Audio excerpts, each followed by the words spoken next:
Hello, everyone. I am Jacob, and this is Ben. Hello. Welcome back to our podcast. We've done in it's like a year. Probably a year, yeah. We're not coming out of it, but we're getting into the stage of the year where movies are going to be Coming back. released again, Yeah, and some finally. already have been released. But the main movie, the first kind of big movie that's coming out is Tenet. Yeah. Which is or Tenet, or whatever way you like to say Yeah. it. Some people like Tenent. I say Tenet. Yeah. It can go either way. I think that's the point of the movie. Oh, yeah. So that comes out a couple of weeks from now. So we thought for this episode we would go through as much of Nolan's filmography as we could and just kind of talk about that. But first up, we do have some recent news. So let's start with have you seen the trailer for Jurassic World Camp Cretaceous? I saw it last night. Surprisingly. Oh my god. I didn't see the trailer. I saw a picture of it and I'm like, this is not what I want my Jurassic Park to be. No, honestly, if you want to, you've come to the right person to talk about it because I just think it looks sorry, no, I think it just looks atrocious. Because here's the thing, I thought it was going to be more live action. Yeah. I literally was like expecting it to be a live action thing, but since it's become like an anime, I don't know. I really don't know what to feel. I'm like, if you're aiming for kids, yeah, sure, but it looks like that. Was it the Combank ad where they had like that animated? You know what I'm talking about? Yeah, the advert. It looked like that. Yeah, no way. That's it. That's the stuff. That's what it is. But like, I don't know. My favorite bit about those Jurassic Park and even the Jurassic World movies are a lot of, the live action stuff, and like the dinosaurs look very realistic. Well, I mean, not the latter ones. But not the latter ones, but like the original stuff. Yeah, no, I like the blend of CGI, animatronic. I think this makes it more real. Yeah. I think there's a lot more of a fear aspect in the earlier ones, less than now. This one doesn't look scary. This looks like looks like something you can show to your 3-year-old. Well, it was funny because the hype behind it, because I don't think they can make any scary Jurassic World film. I don't think they can make anything about Jurassic Park scary anymore. And I think that was quite evident. Have you seen the short film Hanging Rock or whatever it is? That was one that came out recently, right? Like you can watch it on YouTube. I did see it. Yeah, you can watch it on YouTube. I was expecting it, and it started off pretty full on. I was like, oh shit! And like, there's a kid in the trailer van, and then the Allosaurus is about to kill it. I'm like, oh shit, this is like hardcore. Yeah. And 3 minutes in, I was just like, oh fuck, yeah. This is not. This is just so tamed compared to what you should be. Yeah. Because I feel like the first 3 were so ballsy. Yeah, I mean, I haven't seen those movies in a long time. I think the first one's on Netflix, so I might check it out. No, they're all on Netflix. Oh, they're all on Netflix. Yeah, they're all on Netflix. My favorite, I think the best one is the first one's always going to be the best, but the second one has a bit of a soft spot for me. I think I like it because it's longer and they spend more time on the island, and also Jeff Goldblum's the lead character. But yeah, it's got a few faults. I think there's more faults in the third one, but they actually, personally, in my opinion, all 3 of them hold up pretty well, and they're all quite how sequels go, they actually blend really well into each other. Right. Because Alan Grant hadn't been to that island before, and that's the island that Jeff Goldblum was on. Yes, so it's like, it kind of, makes sense. I love that scene in the third one where the Pteranodon cage, where it kind of just comes out of the mist. I'm like, I'm like, this is cool. But oh my god, Camp Cretaceous, oh my god. Even the name as well is a bit on the nose. Yeah. Like, it's so like, Yeah. But yeah, that's been made by DreamWorks Animation and Netflix. And it doesn't look like DreamWorks. DreamWorks is well known for Shrek and all those ones, and they look amazing. They do. Compared to this. I watched the first 2 Kung Fu Panda movies recently. They hold up really well. Yeah, I know like the first animation really good, and even like, I don't know. It's such a good. The first one especially is such a good kind of story about body positivity. Because you kind of notice. Yeah. Throughout the course of the film, Poe he doesn't change, like his body shape doesn't change, but he does get better at kung fu, and he gets more confident and stuff. But he doesn't get any skinnier or anything. He's a panda, so I don't know. I thought it was a really good message. Also, why is the Indominus Rex back? And I don't get it. I don't get it. It's definitely appealing for children. If kids like it, that's what they're aiming for. Yeah, I guess maybe what they're trying to do is kind of open their market a bit. Like you got the movies that are more for more mature audiences. Then you got this that your kids can watch. Well, so it's kind of appealing to do. I don't know if I consider Jurassic World still for mature audiences. I still think. Oh yeah, no, I don't think so. I think you can consider the second one, Lost World, Jurassic Park, is more for adults because that scene where the guy's getting ripped apart by the Compsognathus is like that's heavy shit. I had to skip that when I was younger. I don't know. I feel like it's laughable now watching the death scenes in Jurassic World. I think they've gotten so goofy, especially that recent one. What's it called? Fallen Kingdom? Yeah. Yeah, it's just, I don't know. A lot of the characters are so... That's hard to watch on Netflix. Oh my god. A lot of the characters are so cartoonish, and so when, they do die, it just feels... You don't feel anything, No, you don't. Even they probably don't feel pain when they get hurt, Yeah. It's like Lego people. They're just like, oh, there it goes. That's what it literally was like when I was watching it. Oh my god. Anyways, next topic. Right. We'll get over that. On to New Mutants. There's actually a few things about New Mutants here. Oh, New Mutants, yes. Are you excited for that, by the way? No. No, I don't care. I think I was more excited for it at the beginning, but the interest has dropped. Right. Essentially. I'm still quite excited. I'm excited just because, the director has said it's his own version, like it hasn't been tampered with or anything. Oh, really? So it's like his vision. And also, I think it looks different compared to the recent X-Men movies we had. Yeah. Which I think is kind of good. God, that was so boring. I haven't watched it, but I saw the death scene from Mystique. Yes, yep. Oh, I nearly laughed. I couldn't help but chuckle a little. I was like, this is hilarious. And I liked Jennifer Lawrence as Mystique. Yeah, I really liked her as well. But Mystique was much more interesting. Thank you, X-Men First Class. Yeah. That's a great movie, that. It's my favorite X-Men movie. I think I liked Magneto. I think that's when I really got into Magneto from Michael Fassbender. That's what made his character so tragic, was that movie, because you can see he's so close to being like a really good hero, and then he turns into a villain, but then they make him a hero anyway, and it's like, all right. Well, there's a few actors in New Mutants, which are, you got your Arya. Arya Starr. You got so Maisie Williams is in it. Guy from Stranger Things. Yeah. I'll look up the cast now. A few people, but if it's not been tampered with and it's going to be this horror kind of flick, then okay, cool. Yeah. CGI looked a bit off in a few shots when I saw in the trailer, but I guess if they're going if it's a lower budget, if it hasn't really been tampered with by production companies, then who knows? Okay, so they've got a few actors. The only ones I recognize are Maisie Williams and Charlie Heaton from Stranger Things. Yeah. Apart from that, and so it's not going to be coming to Disney Plus. Really? Director says that legal issues kind of complicate between the Fox and the Disney merger. Yeah. For whatever reason, they can't bring it to Disney Plus. It has to release in cinemas. I think it was the last X-Men film that had Fox glued to it. Yeah, so Fox made it, and then they never release it, because and then of the merge. Yeah, and so now Disney has it, but they can't release it on Disney Plus for legal reasons. I think because that's like an old Disney thing, it needs to be released in cinemas. As a Fox production. What a little thing Disney just pulled. Just like that. Like, it's amazing, Disney. It is kind of scary in a way. Like in a few years, they could just buy everything film industry. And it's a bit annoying as well because of the people behind Disney are so I don't know, up themselves a little. I mean, they got Alien Predator, which is interesting. I don't know what they're going to do with that. But I didn't realize how many big movie franchises were owned by Fox until I saw the list of what Disney now had, and I'm like, wow. Fox owns Simpsons? What the fuck? Yeah, it's like, oh god, now Disney owns it, Another thing, originally Professor X and Storm were going to appear in New Mutants. Oh, really? Yeah. But like after X-Men Apocalypse Fund. It'd be funny if they just get what is he playing Split? Because it's New Mutants is like a horror thing. They just get the Split character instead of Professor X and just put him in there. The Split character. Yeah, what's it? The film that Because he's born in that, right? James McAvoy from Split. Because it's a horror, That'd be funny. Yeah, so Storm was like supposed to kind of have a relatively pivotal role, but after X-Men Apocalypse didn't do that well, they thought they'd kind of separated a bit more. There's a really cool episode in Wolverine and the X-Men where it's just focused on Storm. I think, or am I thinking of Avengers: Earth's Mightiest Heroes? One of those shows. I don't think Storm's in Earth's Mightiest Heroes, is she? I don't know. There's one of those. There's a really cool episode in one of those shows because they're made by the same people, but they're not in the same universe. But they're made by the same people. Yeah.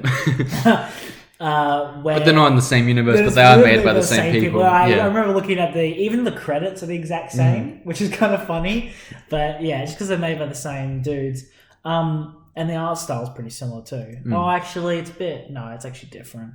Actually, Wolverine looks very different because he does appear in Avengers Earth.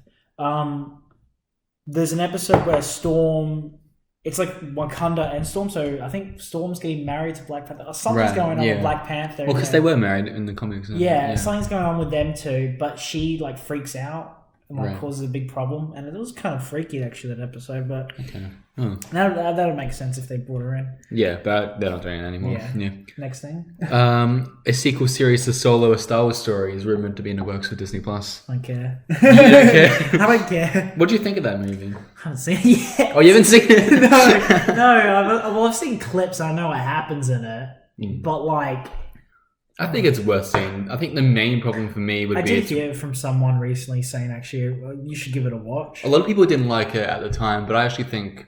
Like it, I think I was expecting it to be really different from just kind of straying far away from the main kind of saga. But like in itself... You saw Rogue One. Yeah. That was pretty... I think that's the best one that came out, but anyway, yeah. Out of all the Disney ones? Oh, yeah. Yeah, okay. Oh, yeah. I think Rogue One, hits them by a long shot compared to the other three. Even Force Awakens. I think, like, Rogue One over hits that. I think Rogue One has its problems for me, but I do really like it. Yeah, I can watch it easily. Yeah, it's very fun to watch movie. I think Solo also, it's fun. The main problem for me would be that it's too dark in places. Oh, really? Like, it's not that well lit in, like, weirdly. Right. Like, because it's a Disney Hollywood movie, you think it'd be, like, top-notch production value, but there are some scenes that you just can't see what's going on. What's another movie that's like that? Oh, I think Annabelle's Pro Requiem. That's pretty much a black film. The whole film's dark. It's different than, like, you know, if you're... Game of Thrones, that's what I'm thinking. Oh, yeah, the third episode of Game of Thrones. Yeah, it's like that. Yeah.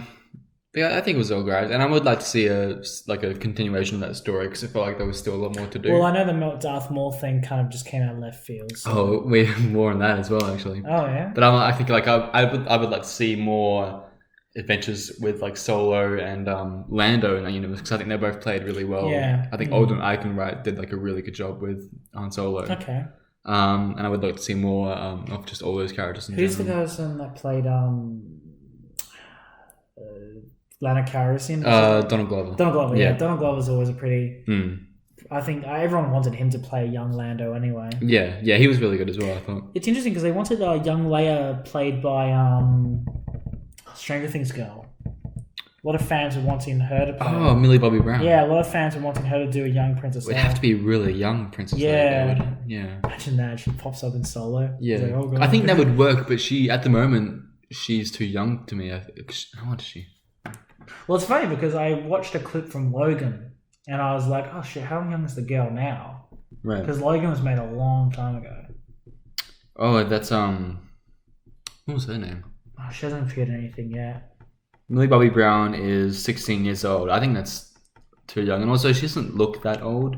Like, it'd be different if she was 16 years old and looked, like, near... Because she would have to be... Is that her? Yeah. Bullshit. Yeah, she's got long hair now. It's weird. Oh. Yeah. Yeah, I know who you're talking about for Logan. Yeah, that girl. I thought she was amazing. Oh, what? I want to see X-23 more. Why haven't they just gone, we'll just do an X-23 film? Because they don't really know what they're doing. They know what they're doing. But since they're now owned by Disney... She's 1 year younger than Millie Bobby Brown. She's 15. Okay. But yeah, I think that would be right, Millie Bobby Brown as Leia, but I think you need to wait a while. Like, I don't think she's there yet. They'll eventually do it. Yeah. They'll eventually do it. You wait. I think they're coming around to everyone. Yeah. They're going to do a young Luke and just him farming for an hour. Actually, you know what? That actually be kind of kino. Yeah. What are we going to... Okay, so Ray Park, he was in Solo as Darth Maul, live action Darth Maul. He's recently did the mocap for the Clone Wars. Yes, that was amazing. Yeah. Clone Wars was just blew me. Yeah. Well, the latter half. The first... Yes. We'll skip the Ruff. What's her name? I forget their names. Ruff or something. Oh, Ruff the and weird Trace. mechanic sisters. Yeah, I can't believe I remember them. Oh my god, Ruff. I and can't believe you Trace. remember. I forgot them after a day of watching it. Oh, yeah. I had this. Oh, I was so pissed off. I'm like waiting each week for the next episode, and I was seeing. I was like, oh, it's them again. You know? See, yeah, that's the thing. Like, I think I would. Bad Batch even got a bit stale towards the end. I didn't mind Bad Batch. Well, I think Echo's recovery was a bit like that. Yeah, I agree with that. I think bit, the Bad Batch, I was waiting for something bad to happen that last episode. Like, it was kind of, there didn't really seem to be that many complications. You know, it didn't seem like a big kind of... But then again, that could also be the point because the war was just becoming more and more in their favor.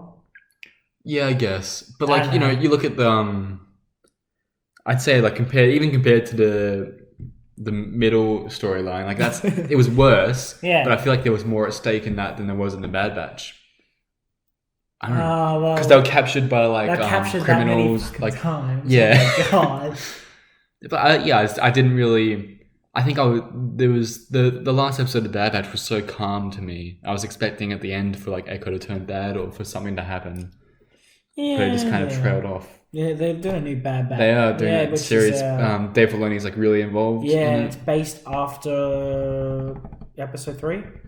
Of course, It could be just based. Of course, it is. Yeah, I mean, it is one of the. They love that time period. It is one. I saw a meme of that this morning. Yeah, it is the biggest. I think that gap is the biggest, and it needs to be filled. Of course.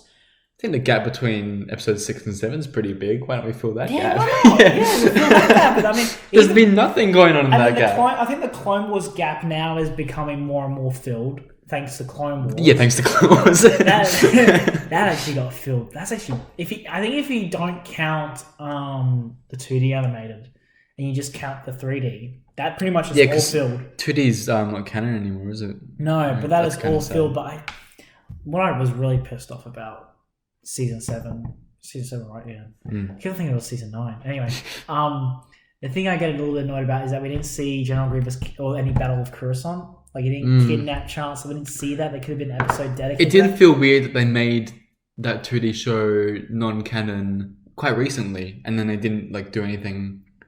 Yeah, to like resurrect it. Well, they resurrected in the Clone Wars saying, "Oh, shucked, he's gone to protect the Chancellor," but you don't actually show any of it. What he could have done is he could have replaced the Ahsoka stuff. Well, I think honestly, if you look at the Ahsoka, if you look at the 3 episodes of Ahsoka. That could have easily trimmed down to 2 episodes or even 1. Which 3 episodes? The 4 episodes, the Ahsoka arc. Oh, the last 4, because she has 2 arcs. Yeah, sorry. Well, from what Dave Filoni explained is that you got Rex's arc, Ahsoka's arc, and then you got Rex. And Rex and Ahsoka. Yeah, okay, yeah. No, but yes, that's fine if you call them both Ahsoka. But, I haven't watched them in a while. But Ahsoka's arc, the one with Trace and Ruffa, you could easily trim that down to 2 or 1 episode, and then just have the rest going. Maybe an episode about Padme or something. I don't know. Just an episode on Coruscant and actually the Coruscant battle. Yeah. And then it's like they call. I think I talked about this with a guy at work, and I might have talked about it with you or even on the show. But I think we agreed that kind of we don't need that middle arc. Like, it doesn't add anything, in my opinion. And you could have made it 1 episode or just deleted it altogether and replaced it with like more Anakin stuff. Because there's that whole Kyber crystal arc that you can watch it on YouTube, like the one where after Ahsoka leaves. And, it's all unrendered. There's heaps of them unrendered. You can watch them all that got thrown out of the way. Because a lot about Mace Windu too, and the bounty hunter shit with Cad Bane and Boba Fett. Oh my god. Yeah, he didn't do the Trace and Ruffa one. Yeah. And even Bad Batch could have been shortened. Yeah, I agree. Easily shortened. I was actually expecting to find Echo at the beginning of or the end of the. I was expecting it to end within 2 episodes anyway. Yeah. But I think because something that I think episode 3 the movie does so badly is Anakin's turn to the dark side. Yeah, so he starts out as a really kind of charismatic and competent person, then it's like it's a snap of a finger. Yeah. And he just turns evil. Clone Wars was good at expanding upon that. Exactly. That's one of the best things about the Clone Wars, and I think you could have done a bit more of that in season 7 instead of that stupid middle arc. Yeah, you could have so filled that in. But I do like the thing about season 7 though is how I personally feel if George Lucas went back in time, he could have gone, you know what? We're not going to do episodes 1, 2, and 3. We're just going to do a 3D animated series. and that's it. You could have just had Clone Wars, and even the turn to Anakin could have been still mysterious. Yep. Would have been so cool if it was all mysterious, and it was just from Ahsoka and Rex's point of view. Yeah. It's so interesting. We should move on to the next topic, otherwise we're not going to get much time for Christopher. Yeah, for Chrissy. Yeah. So Ray Park, he came up with Clone Wars. It's rumored. I only found about this today, but I think there's reports going around that earlier this week he put up a video for like a short period of time and he took it down. He put up a video on Instagram of a girl giving him oral sex. That's cool. Where's that video? I can't find it. I looked, but someone would have taken it and put it somewhere. Yeah, I mean, rumor has it that like the higher ups of Disney are obviously like, oh well, we don't really want that. So they're not. What happened to Ray Parker? Did he get fired or something? So they're thinking if Darth Maul ever does come back, he's not going to be played by Ray Park. Oh, bullshit! What? That is, oh my god! That's what I mean. Disney's too chill. They're not chill. Sorry, they're too kid orientated. Yeah. Like, oh no, Ray Park posted this. It's the same thing with James Gunn. Those tweets were made years ago. It's changed now. As Robert Downey Jr. always said in like this one thing he did this one comment saying, "Oh, if that was me 20 years ago, I would have said that, but me now, well, no, I wouldn't do that." Yeah, and people change. Like people change. It's like, but also this Ray Park thing's pretty recent. Yeah, I know it's recent. It also depends on the nature of the video. Like, how full on was it? Well, I see. That's we don't know. This is all we have to go on. It could have been. Is he wife or is he single? Like, what's the? I'll look it up. It could have been like a very loving video, for all we know. Yeah. How what's his size as well? Ray Park. See if he has a wife. That's so funny. Just thinking about him because I'm picturing him doing like the he does have a. Oh yeah. And I was like, was it that girl that he was doing it with afterwards, or he does have a wife, Lisa Park. Oh shit. So it would have been his wife, I reckon. Yeah. I reckon it would have been his wife. I don't think he's that kind of stingy guy to do that. No, but like, I mean, you never know. But I think also like that's. Does he have kids? That is kind of illegal to post that on Instagram. Oh yeah. So Disney would want to. Well, here's the thing. Why didn't Instagram, when they're going through their servers, because their servers they pick up stuff even during the uploading time. Yeah. They would have gone inappropriate and would have gone, you can't upload that. Yeah, I think. How do you get away with that? He's Ray Parker. He's got heaps of views. Maybe, because they want the algorithm. I think it did get taken down quite quickly, and this is kind of all still up in the air, as if we don't really know if it actually happened because we don't have the video. We can't see proof. That's just what we've heard. Then again, fake news. You never know. Yeah. So that's the thing. I guess we'll find out later if he's in a future movie whether or not that's true. Yeah. Then another thing. For the Kenobi series, there was a casting call released that suggests that young Luke and Leia will appear. Which is interesting. I don't need to do that. Yeah, I was gonna say, like, you don't need that. Just get us live action Anakin and Obi-Wan flashbacks in the Clone Wars, please. Oh my god! Because they are bringing Hayden Christensen back, I'm pretty sure. Oh, yeah. Because I saw a little thumbnail about it. Yeah. And it had, Anakin and Obi-Wan wearing their Clone Wars armor, and I was just like, oh, please. That would be awesome. Please give us. And they're gonna add live action Rex and Ahsoka to Mandalorian. Yeah. So, like, please just give us some live action stuff. Oh my god. Yeah. But I think if they do have Luke and Leia in Kenobi, it'll be just kind of like small segments. Like, it wouldn't be anything too plot heavy, You never know. I reckon if they're gonna do that, they're gonna make them huge. I think just thinking of the Joker and the way they did Bruce Wayne. Oh my god, I feel like I saw the whole movie. I feel like if you're gonna, his thing. Sorry, when you do a character that is like so significant, you're gonna make such a huge impact. Yeah. That's what I mean with like Grand Moff Tarkin in Rogue One. I think the only thing that annoyed me about him and Princess Leia is he could have just done them from behind. Yeah. Don't show that face. Yeah. Because they did that with Revenge of the Sith with Tarkin. He was like in the background and kind of just walked off. Yeah. Yeah. Anyway. I don't really think Disney knows what their fans really want from this series. Like, except for Dave Filoni does. Yeah, Dave Filoni does. Dave Filoni knows what he's fucking. But is he making this? I don't think he's. No, I don't think he's not on it. Yeah. Just because this was Kathleen Kennedy coming out and talking about this. And I think McGregor's just like, I've been wanting to do this since I was born. Yeah. Like, just please. I think, because like they know we want the Kenobi series, and I think they think that's not enough. Like, they're like, oh, well, we should put, Luke in it because everyone loves Luke and Leia. Like, let's make them We've focus. got 3 whole movies about exactly, them. Yeah. Well, 6 really. 6, if you count the sequel trilogy. Well, have you heard about that? Being axed? Oh, wait, what? Oh, well, you probably haven't heard. It's not here, yeah.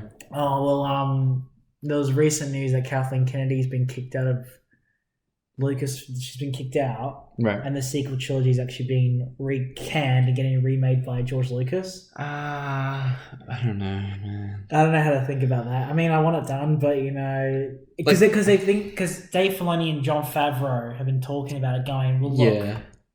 But Rebels saved us with the time portal shit. Yeah. And they're thinking of using that to kind of change the sequels. Right, and do okay. what George Lucas originally intended. Okay, well, it depends on how much, to what degree, because I don't think that really sends a good message if you make something bad, just scrap it and remake it. It also, that's another thing is when you think about scrapping and remaking something, directors always had their vision. Like I heard Rian Johnson, Knives Out was good. I watched that again recently. It's really good. Yeah, and that comes to another thing as well is with Zack Snyder's Batman vs Superman being redone in the HBO Max is doing the Snyder Cut. Is if directors have a vision, then yeah. But then again, when you think about the sequel trilogy, I reckon that Last Jedi was more of a director's vision. Right. Yeah. Rather than a studio's, because I feel... Oh, actually, Kathleen Kennedy did finger around with it. So... So I think, I gotta say, I think Rian Johnson had a bit more of a vision, but I think J.J. Abrams I believe J.J. Abrams had a lot more studio influence. Yeah. I don't know, I could be wrong about that. It could be the other way around. But yeah. You can definitely tell Rise of Skywalker was a huge studio. Yeah, I think Rise of Skywalker is the movie with the least kind of director vision in it. The first, Force Awakens, Last Jedi... They're very different, but they're very kind of... There's a goal? It's very clear that directors are okay, this is what I want. Yeah. They just don't fit together. I think it was a stupid idea for them to just go, let's get another director in. Yeah, it is a stupid idea. J.J. Abrams, I think they just wanted to do the same thing they did, because wasn't... The original trilogy was made by 3 different people. Yeah, it was made by 3 different people. George Lucas was still behind them all. Yeah, he was still really heavily involved. Actually, J.J. Abrams was honest. He kind of just was I want people to just finish my work. Yeah. Which is a bit of a dick thing to do. Just kind of don't But then you shouldn't be pissed that someone is finishing work by doing what they want to do.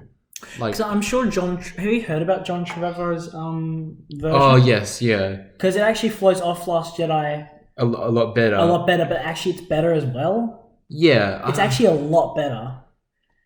Yeah, I mean, there are parts of it that I think are a lot better, but there are still really dumb parts. I think it would be better than Rise of Skywalker. Oh, for sure. Yeah. When I was watching and listening to the because someone released the script and released a lot of the artwork. Have you seen Mr. Sunday Movies? Yeah, animation video I've seen on that, and it's just it's so cool.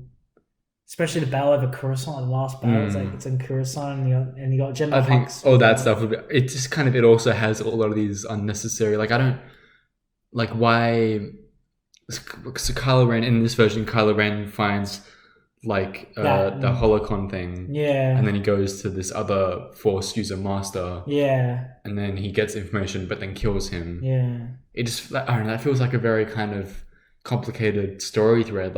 I feel at the end of Last Jedi, it was very clear what he wanted to do. I think it was just intended to be the longest and last kind of real big. But we don't need that, we need... I think the stuff with Finn, Poe and all them would have been cool. Getting the I forgot what they did. They collected ATSTs and repainted them. Right. It's actually that would have been cool. You know what's really interesting is the artwork that they repainted in the ATSTs is actually similar style to the World War II Japanese flag. Oh, really? Yeah. Which I'm it's a bit... No, I'm it's all right. I think in the way that it's in Star Wars, but it's also very much hinting and throwing the Star Wars as World War II thing in your face. I mean, it's cool because they all both dressed up as stormtroopers. Rebels dress up in the old stormtrooper gear, and then the others are First Order. Because it depends... There's still a Star Destroyer as well, and there's a lot of cool stuff. Yeah. It depends on how heavily they kind of... enforce that, you can kind of make it subtly a reference to World War II, or you could be hey, look, we're Japan, attack, But no, it's interesting when you look at it. I would have loved to have seen it. I do think if you've heard George Lucas's sequel, like it's pretty awesome. Yeah. Like Han Solo's kids, and even Luke has kids or something, and it's a bit more. It's a bit more like this is the Skywalker trilogy, like saga. Even Chewbacca like is trying to hold up a moon or something. Oh, that's in a comic, isn't it? He gets crushed by a moon. Yeah, I think it's the same section. And you also got the aliens off in the negative zone that come in and invade. But anyway, I feel like it'll be a bit too much, and we should also move on to the next thing because we've already hit the 30-minute mark. There's some more Star Wars. So, Giancarlo Esposito, I don't know if I've pronounced that right. He played Moff Gideon in The Mandalorian. Mm-hmm. He says that in season 2 of The Mandalorian, which is set to release this October. Which is actually a lot sooner than I thought it'd be. Yeah, well, I thought it's actually because have you seen their sets? It's all like that's true. It's all kind of inside, isn't it? Yeah. But yeah, I just kind of I guess I assume because of COVID it get pushed back anyway. Oh yeah, they would have all been inside. Yeah, sorry, that's all right. They'll all be inside going Yeah, but yeah, like he says, season 2 of Mandalorian will delve more into Moff Gideon and the Darksaber's past and how it got to him. Which is, I'm really looking forward to that. That's cool. I think if you remember from our Mandalorian episode, one of my main complaints for that show was we didn't really get a lot of information on him. Yeah. Like he kind of just showed up at the last He showed up at the last episode and then became the main villain of the series, even though we'd never seen him before. I do liked it. I liked it that the villains were kind of like... I like how you've got that major plot with the child, Baby Yoda. And the remnants of the Empire. Actually, his name isn't Yoda, and his species name isn't Yoda either. We'll get one day we'll find out. Actually, I don't want to find out. Neither do I. But then also, people are going to be mad forever because then we're just going to keep calling him Baby Yoda. That's true then. Everyone's going to be like, oh no, it's not Baby Yoda. Actually, it's Baby Blue. It's Baby Yadolf. I don't know. But what's it called? I like how you got that overarching plot with the child and you got the remnants of the Empire, but I like all the little in-betweeners, like with Dave Filoni blowing up the shipyard and you've got the bounty hunter gang. And, it's good world building and stuff, Yeah, and I really want to see that gang of bounty hunters to come back, which I think would be pretty epic. I think that would be cool. But yeah, and also, I think, this is pretty much exactly what I wanted from season 2. Mandalorian is getting better and better, and I can't wait to see Ahsoka and Rex if they actually do it here. I mean, that would just make it a whole lot more interesting. It would. And Boba Fett would be cool. Yeah. Just having there.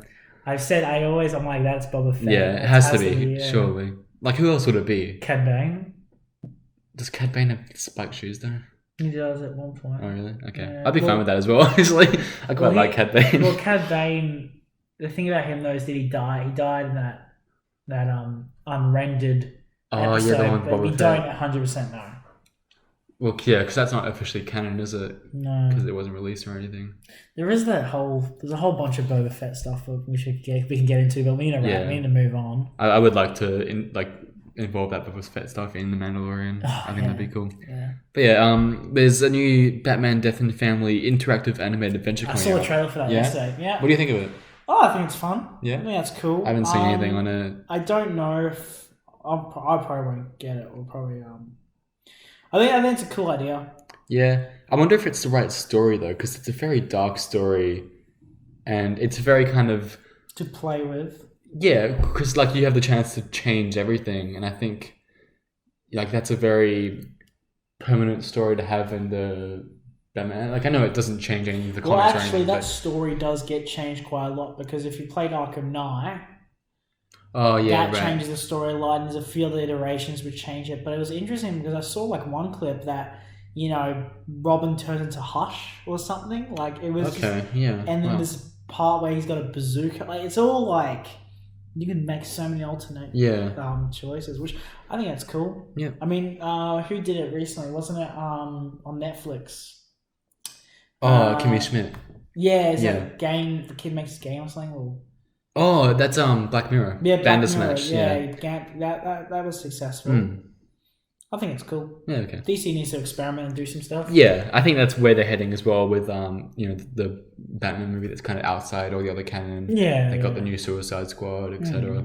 Keep it Speaking of DC, there's said to be a Wonder Woman 1984 trailer within the next month.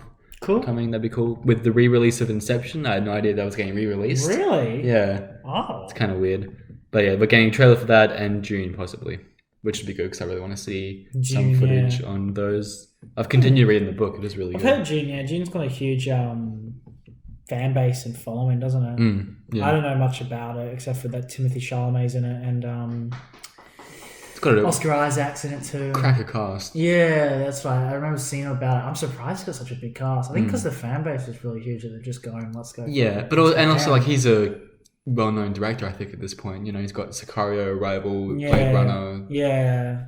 Who doesn't want to be under his direction? If he's doing sci-fi, then that's cool. Yeah, I think reading the book, I can see how he would make this a really it seems very kind of adaptable in his style. I think I'll give it a watch. I'm gonna give it a watch. Yeah. Even though I know nothing about June. Yeah, I think it'll be worth a watch. Let's hope.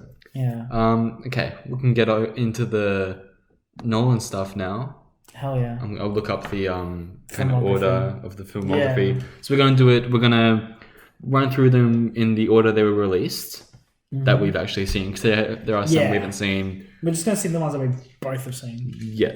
We can talk about ones that, because you've seen Interstellar, which I haven't. I've seen Memento, you haven't. Yeah. I think we can still talk about those. Talk about them, yeah. You haven't seen Insomnia? No. Neither have I. Okay. So you want to talk about Insomnia or the following? Nah, don't worry about those. Yeah. Yes. Okay, I'll just look it up now. Alright, so we are starting with Memento then. Alright. I think fire away. This is really incredible movie. When was it made? 2000. That's when it was released. At least it's an art house movie, so it's got a very low budget. The kind of, I guess, biggest marketable feature about it now would be Nolan, and Guy Pearce is the main character. Oh yeah, he's quite good in it. For those of you who don't know, including you, it's about this guy. He got into an accident with his wife, where his wife was raped and murdered. Oh god! And he suffered a head injury, which means he now has short-term memory loss. That's cool. So he remembers everything. It's not cool. That's a cool story. Cool story element. Good for you, Guy Pearce. Cool. You're better than Iron Man 3 when you turn to a flame ball. Yes. So he can remember everything before the accident, but after that he can only remember for like a few minutes, and then he forgets what just happened. So he'll be driving in a car, and then he'll be like, why am I driving in the car? Something like that. So that's kind of what it is. And because of that, in order to make the audience feel the way he feels, what Nolan does is he plays so it's very hard to explain. There are two kind of storylines, and one. I'll get paper for you. Yeah. Probably need to get the drawing board out. Actually, I'll probably need the drawing board for freaking Interstellar. Oh my god. Oh, yeah. You gotta explain it to me. Yeah. So there's kind of two storylines. There's one that is going forward chronologically. Yeah. And there's one that's going backwards chronologically. Right. Do they meet in the middle? They do meet at the middle, but the middle is at the end of the movie, because what he does is he separates the two storylines into scenes. Okay. And then he will interchange between the scenes throughout the movie. Oh. So he'll play a forward-moving scene and then a backward-moving scene, and a forward-moving scene, backward-moving scene. Oh, wow. But the thing is, what he will do is really breaking the conventions here. Yeah, with the backward-moving scenes, because it's moving backwards, you don't really know how. Like, say we start with this one, which is there on the timeline. You don't know how he got there yet. So you're kind of feeling like the character. Yeah, because he doesn't know how he got there either. And so that's how it works. And then as the movie progresses, you find out how they got there, but you don't know how they're in the situation that they're currently in now, if that makes sense. That's cool. And so I think the chronological scenes are played in black and white, and the reverse chronological scenes are in color. That's even flipping it again. Yeah. Flipping the conventions. Yeah. And so what he does, because he can't remember anything, he tattoos all these things on himself. Oh, okay. And he's trying to track down the person who raped and murdered his wife. And so he's got all these facts about the guy tattooed onto him. He's got his name, his license plate and stuff. He's kind of just trying to track him down. And this would have taken ages to write. I feel looking at it. It's such a complicated but really well done movie. It's quite funny as well, actually, because throughout the film, Guy Pearce, he's narrating in his head. Just how did I get here? It's like you're holding a beer bottle. It's I don't feel drunk. And then you find out in the next scene, he grabbed the beer bottle because he could use it as a weapon. But then, by the time like a minute later, he forgot why he has the body. If that makes sense. Okay. And so he's kind of discovering what he has been doing, and then is there any other main lead cast characters? No. Is it mainly just focusing on him the whole time? There are 2 other main characters. None of them are like kind of recognizable actors. They're just kind of yeah. Yeah, it's a very kind of art house cast. So Guy Pearce, Carrie Ann Moss is Natalie. She's quite an important character. What else has she been in? She's been in the Matrix trilogy. Jessica Jones. Oh, really? Yeah. Wait, hang on. Let me see what she looks like. Cause Carrie Ann Moss. She was the Jessica Jones' boss. Oh, yeah. She's very famous. What are you going about this? Well, I mean, I haven't seen her in I haven't seen The Matrix in ages. Who is she in The Matrix? She's the side chick. She Trinity? Yeah, Trinity. Yeah, okay. And then the other guy, Joe Pantoliano. Oh, yeah, he's been in a bit. He's quite important. So he's also in The Matrix. Yeah. Goonies, Fugitive, etc., etc. Yeah. Hmm. I think it's... And, like, when you get to the ending, which is technically the middle of the movie, like, chronologically, but it's the end of the movie. And it's kind of like, as with all those films, you get to the ending, you're like, wow, that was just... like really, it's really he's good. Actually really good at closing his books. James. He is, yeah, very good. He's very talented in that respect. Yeah, I would definitely recommend that. And I think that's definitely a trend when we start to see is that he just plays with time. Yeah, time. Even the Dark Knight trilogy plays with time. And I can explain. Those points. I can explain which points. I know certain scenes that would play with time, but they're actually very basic. They're very basic. How he plays with time in those. I think Dark Knight, like time-wise, it's his most basic movies because the rest he kind of manipulates it a lot. Are we rating these? Yeah, you want to rate this? All right. Memento, honestly, I'd give Memento a 5 out of 5. Okay, cool. Like, it's that impressive. It's probably my second favorite Nolan film. Yeah. And then next on the list would be Insomnia, but none of us have seen that. Would it be Batman Begins? Or? No, The Prestige. Oh. No, sorry, it would be Batman Begins. Okay, right.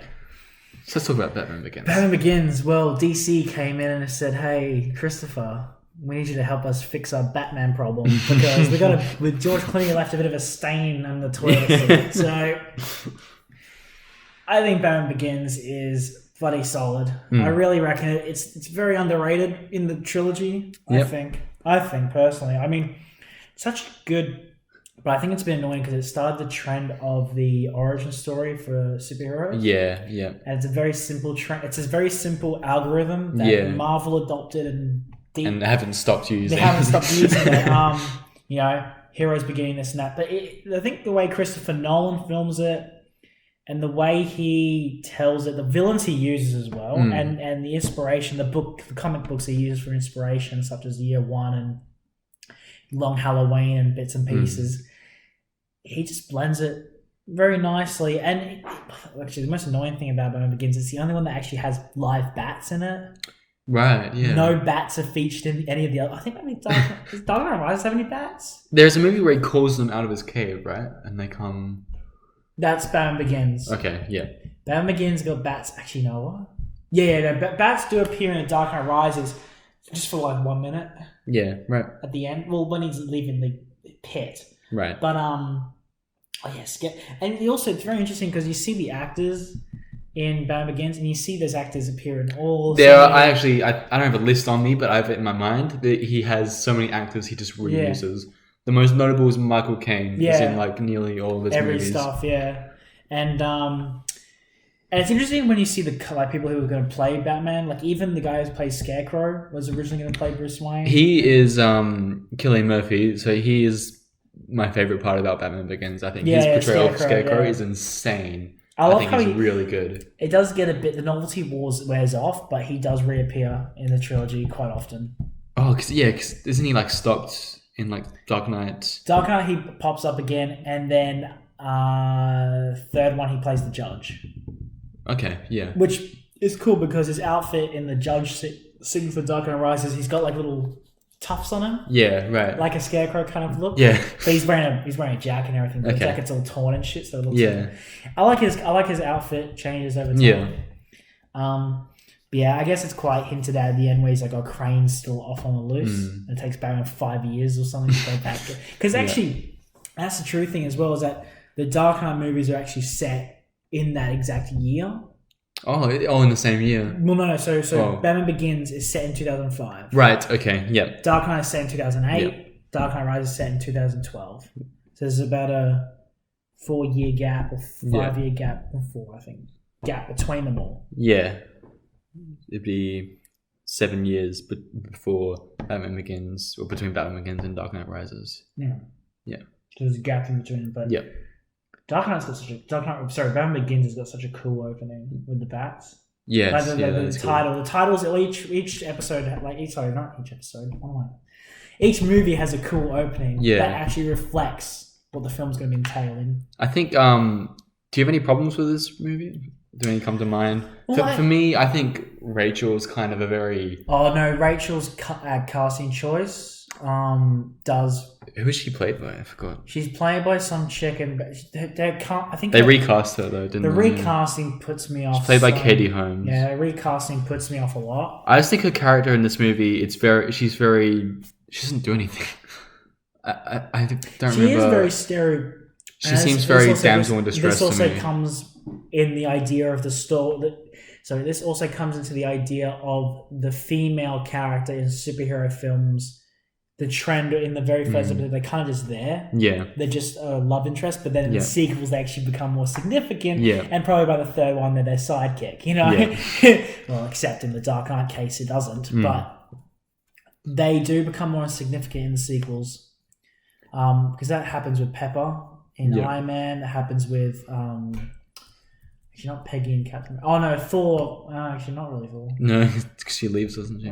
But the female usually does become more significant in the sequel. I also think there's a few action scenes where... There's that one where he's taken down... Is it Falone? That whole sequence is really cool with the first time he attacks. Yeah, where he's like, I'm Batman. Yeah. I think it's cool, but also a lot of the action's kind of... It's very shaky cam. It's very... You don't really see... And I guess... that he did on purpose, so... This is one of the things about Christopher Nolan that I do like, is his... Not intentional, but it does end up to appear, is his inconsistency. Yeah, right.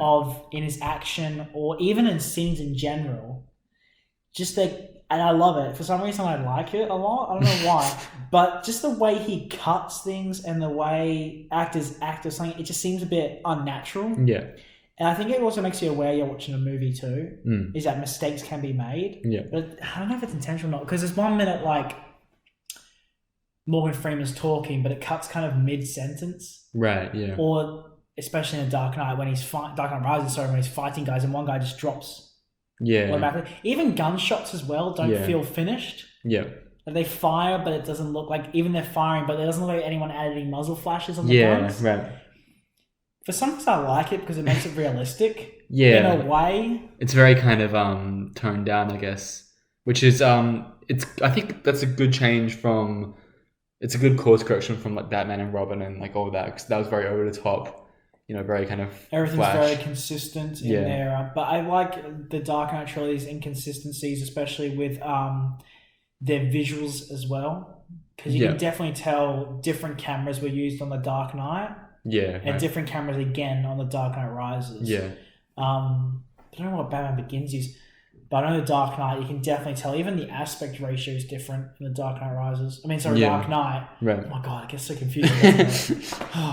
But yeah, no. And the villain, But Batman Begins, it's good. Yeah. What would you give it? I'll give it a 3.3 maybe out of 5. Oh, yeah. I'd give it... actually 3.3 is kind of low, I thought. Sorry. Give it a 3.9 or 3.8. Right. Not a 4. No. I think my main problem for this, apart from the whole damsel in distress thing, is it doesn't really... Like, I feel like all of Nolan's movies, they find some way to surprise you and to bring in something new and unexpected and kind of put a twist on... Like, it's a good movie to watch. It's a fun movie to watch. But then after it, you kind of think about it. You're like, wow, that's memorable. You know, I think there's a lot of... It's actually not that memorable. Yeah, that's what I'm saying. Like, this movie, in comparison to its others especially, isn't that memorable.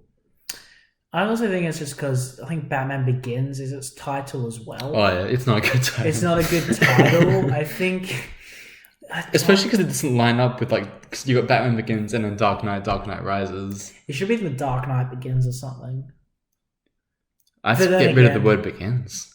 Anyway, that's Batman Begins. Yeah. I'd give early it 2000s, you know. Yeah, I'll give it maybe a 3.5 out of 5. Okay. I like it enough, but it's not anything too kind of. I think because of a Batman fan, I guess it kind of gets a bit more love than what it deserves, than what it actually. I also think the action of it doesn't kind of reach its peak yet. I think when you get to Dark Knight, that's when it really kind of steps up in terms of that. What's after Batman Begins? He does Inception, or was it Prestige? Prestige. Yeah, I remember seeing Prestige. I kind of watched it. I didn't watch it from the beginning to end.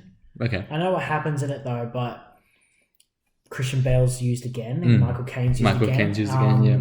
Hugh Jackman for the first time used. Yeah, I think this is the only Nolan movie Hugh Jackman's in, unless he's in one of the ones we haven't seen. It's actually kind of sickening. It is kind of sickening, yeah. Yeah, it's a very more. What time is really used? Because I know Batman Begins time is more of flashback, flash forward kind of thing. The Prestige. What's Prestige? It jumps around. You're jumping up to after Hugh Jackman's wife has died, and you're jumping back to when they were friends, and you're jumping further even more after when Christian Bale was reading Hugh Jackman's notebook, and you got kind of 3 different storylines. That's how it kind of. But I don't think it's really that clever in comparison to something like Dunkirk, for example, or Memento. Yeah, it's not. I don't remember Prestige as much as I remember anything else. I think Prestige is kind of just that. Because I think Nolan, he does it because I think he had a contract. Did the contract where it was I'll do this trilogy of Batman films, but please let me do my film in between them. Yeah. Please let me do my one. Yeah. I think just coming off Batman Begins, I think he just wanted to do something different, and I guess didn't really. That being said, I do really like this movie. I saw it recently. I think it's just. I think it's not necessarily super clever until maybe. No, it's not that clever, but I think the characters are really well written. Oh yeah, I remember the acting in it. The acting was superb. Very amazing. Both Jackman and Bale are really good in it. And who's the girl? The girl's is the girl the Spider-Man girl? Oh, Scarlett Johansson. No, not Scarlett Johansson. It's the girl from the Spider-Man films. What's her name? Rebecca Hall. Is that her? I don't think she's in Spider-Man movies. Or is it someone different? Am I thinking about? She's in Iron Man. For some reason, I pictured her as a redhead girl. Did she play that girl who's going to be the Wasp in Iron Man 3? I remember that theory. And then she died. What a shit theory. Yeah. I forgot about her being. I think that's the girl. Unless it was. I haven't seen it. I didn't expect Scarlett Johansson to be in this movie as well, and Andy Serkis as well. Yeah, that's who I'm thinking. And David Bowie plays Tesla. That's who I'm thinking of. Scarlett Johansson. Yeah, that's who I'm thinking of. Right. But when I said Scarlett Johansson before, I just kept on thinking the redhead chick. Again, she's red. She is redheaded. They're all every Marvel character, every female Marvel character is redheaded. I don't know why that is. I don't know what the reason for that is, but I forgot that there was that theory about her being Wasp in Iron Man 3. That would have made it so much a better movie. Oh my god. Until she got shot. I wouldn't want the Wasp to get shot. Actually, her death is so. I can't remember shit. We're getting off topic. The Prestige. The Prestige. I think it's Wolverine excellent. was great. Batman was great. And so was Black Widow. They all did a stellar job. Ulysses Claw was great. Brilliant. Andy Serkis is, by God, he's amazing motion capture and everything, that guy. He should be in more stuff just as himself because he's very charismatic. Oh, yeah. I loved him in Black Panther. Holy shit. Until he also died. Oh, my God. Marvel's so Marvel good. Stop. So good at that, aren't they? They killed Thanos. Actually, I like that they killed Thanos off. Oh, yeah. That was good. Anyway. I don't know. I think The Prestige is really good. I would probably give it a 4.5 out of 5. I think I'll just give it a 4. Yeah, that's fair enough. I'll just give it a 4 because I know its acting is stellar and it's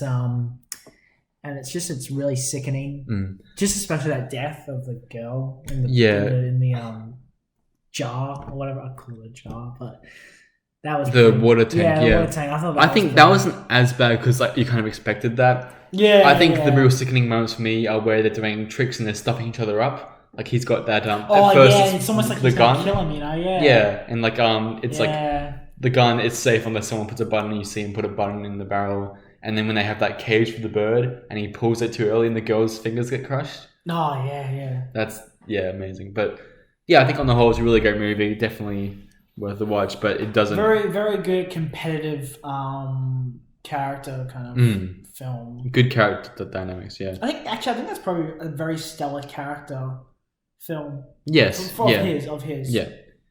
It's weird because like a lot of his movies, maybe with the exception of, actually no, not a lot. I'm just thinking Dunkirk now. Like in Dunkirk, the characterization isn't that strong, and then you get to movies like The Prestige. The characters aren't really that important in characters are always important, but I think it depends on the way you're doing the film. I think the characters are always at the heart of a film. Like the audience has no one to connect to if the characters aren't good. You know, like that's how they connect to the plot and the muse and whatnot. But yeah, Prestige really good. Next that's 2006. Next would be Dark Knight. Dark Knight. Yes. I think his magnum opus.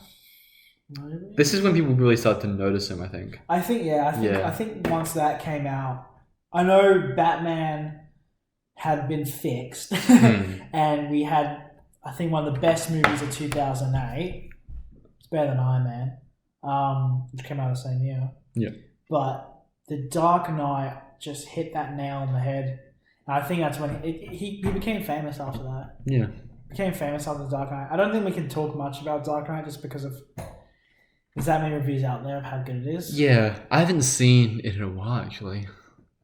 I can remember that movie back to front. Yeah. Because I've watched that many times, and I think it's so funny because when it was on TV, right? I'm like, oh, here we go, Dark Knight again. But I have to watch it from the beginning of the chase sequence till the end. Right. I have to always watch this. From when he's like getting into the truck and she gives him the coin or whatever. He gives her the coin. To we got you, son of a bitch. I have to watch it from then to then because that part of the whole film is just my favorite part. Right. And it's the best chase sequence ever, I think, and the best.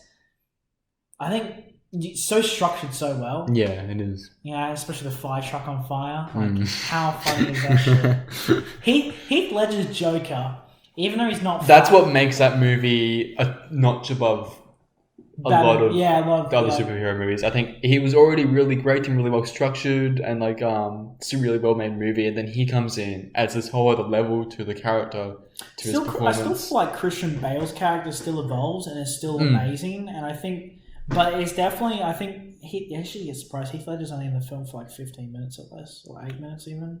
I think that really says something about his performance because he's what everyone remembers. Yeah, his scenes are just... And he really just takes over the movie. Because it feels like he's in it for more than that. I also get a bit worried that Heath Ledger's death after the film there's a lot of makes it a lot more... Not better, but it makes the Dark Knight and the Joker performance more famous. Yeah. Which I do get worried about, that everyone's on about Heath Ledger for... this was his last because he was like a method actor kind of, yeah, but I also get a bit worried that like his death is what makes it more impressive. I don't think it does. I think it stands individually of that. I don't know, but I've heard people kind of say that. Yeah, right. But from movie standpoint of view, it's just fucking unbelievable. Yeah. And coming off from Brokeback Mountain, Knight's Tale, and all those films, you see him in this, and you just go, oh my god. It's a whole different person. Yeah. I didn't even recognize... You don't even recognize him.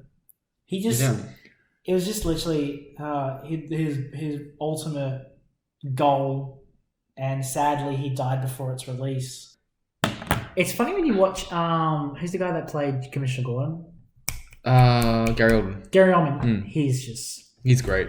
Oh my god! When you watch him in other films, I will say The Dark Knight, Commissioner Gordon's probably his worst role in terms of his flexibility. Yeah. Because I've seen him in stuff like True Romance. I've seen him in stuff like he was in that Darkest Hour. Yeah, that was recent. Yeah. There's another thing as well. He is just that flexible. But Commissioner Gordon still does a stellar job at it, but it's probably not his most...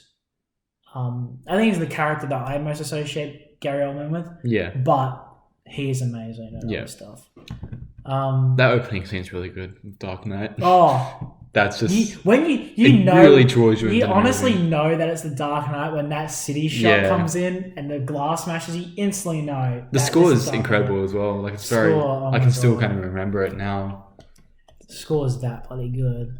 And I just think like normally having two villains that are so, because you got Two-Face and Joker. You forget there's actually three. You've got Scarecrow at the beginning. Oh yeah. And then you've got I'm not wearing hockey pants. The one-liners in it are phenomenal. How the script writers for that must have been just.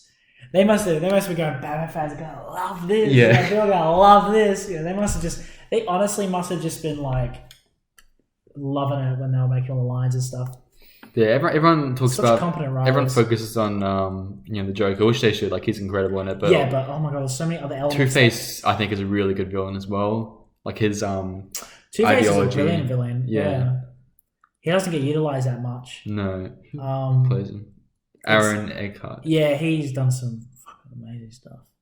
Yeah, he's really good at it, and also the CGI work on that is. Oh my god! I think incredible. the eye nowadays is a bit wonky. I haven't seen it in a while. So the eye is a bit wonky. Yeah, but everything else is great. Yeah, but I know they've used prosthetics for the base of it, but they definitely went over it in CGI. But it's so. The good thing about it, though, it's so creepy and realistic and just it's not on screen that often. Yeah, you don't see that side of his face that much. It's also the ending part's hidden in the dark, and I love the bit where he yells and you see it and you see all the muscles and everything. And you're like, oh fuck. Yeah, it's gross, but it's awesome. Yeah, it's one of the best. Oh my god, I think he's. I like how it comes in at the latter half of the film. Yeah, he's not in it for long. But I just love how the Dark Knight trilogy just does this thing. It's like, these villains, but they're just done in such a realistic way. Even like the Riddler's in the Dark Knight. There's this theory that the Riddler is the guy that's trying to exploit Bruce Wayne's weaponry. Yeah. Even I think he's got a similar name and everything, but Morgan Freeman's like shuts him down. But there's huge theories about him being the Riddler. Okay. But he gets taken out pretty quick.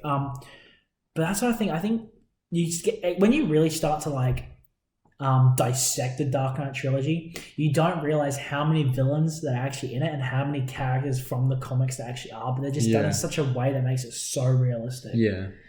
But yeah, that's the Dark Knight trilogy. That's the Dark Knight. What would you rate this? It's a 5 out of 5 because not just because it's a good Batman movie, but also because it's a good movie in general. Also, compared, we live in a world where there's so many. Most of the movies are coming out as superhero movies. Oh, and this is leagues the better. Magnum opus. Yeah, and it's a very because I think a lot of Christopher Nolan films are post 9/11. Yeah. So the Dark Knight trilogy, I would say, is an example of post 9/11ism because it just deals with so much of terrorism. Yeah. Is just its main focus. But it's really, and it never gets old. It's always... It's so timeless. It's so timeless, easy. It's nothing. Yeah. You can watch it within 50 years from now and it will still be It'll still be awesome, yeah. It'll still be a hallmark, yeah. Alright, well next... What would you give it? What would you say? 5 out of 5 as well, yeah. Next is Inception. Yeah, so... Which I rewatched yesterday. I've watched it a couple of times before. I love this movie, man. Surprising with me, I enjoyed it, but I don't think I watched it in the right setting. What setting did you watch it in? I watched it at school. It's awesome. Set piece is amazing. The effects and everything. But I don't know if it really kicks it for me. Right. But also I think it's because the people I was watching with weren't really that cinema heavy driven. Right. And also... I think mainly the environment was the problem. Yeah. And I think that's what ruined it for me. I think I did watch it later on at home, but I still don't think I gave it that. I don't think it gave me that same real feel. I'm fresh off it, and I think yesterday when I was watching, I was just thinking, how do you come up with this script? No, yeah. It's insane. It's an amazing story, and it's such a cool concept. And the fact that they kind of meld this. Plot that drives your head crazy with a really kind of emotional character arc, a character story for multiple characters in this movie. I love the ending as well. It makes you really think. Makes you really think the ending. That gets me. Leonardo DiCaprio. He's fucking amazing in this movie. And the girl too. What's her name? She plays... She's Talia al Ghul. Yeah. So Talia al Ghul and... what's his name? Revenant Man or Revenant Boy. Sorry, what's his name in Titanic? Jack. So Jack and Talia al Ghul are married together. Marion Cotillard. Yeah, she's cool. Yeah, she's awesome. She's a good actor. Really good cast in this movie. Oh yeah, who's the African? So we got Leo DiCaprio, Justin Gordon-Levitt, Ellen Page, Tom Hardy, Cillian Murphy. Tom Marion Hardy? Cotillard. I don't remember Tom Hardy. Yeah. He's really good in it. He's funny. Ken Watanabe, Michael Caine again. Oh, he was, yeah. So Dilip Raya, Tom Berenger, Lucas Haas. I don't really remember most of these. I love the segment when they're in the snow. Yeah. That's cool. Good. That's cool. I think my favorite segment. The slow motion bits are done so well, and especially the tilt. I think this is the only movie that can still really pull off slow motion because you see it was really big around then. And you watch movies from that time, you think, I'm just kind of sick of slow motion. Like, just show me what's happening. But this, I think it works a lot. And the whole, buildings folding and stuff, and the when everything's flying everywhere and shit.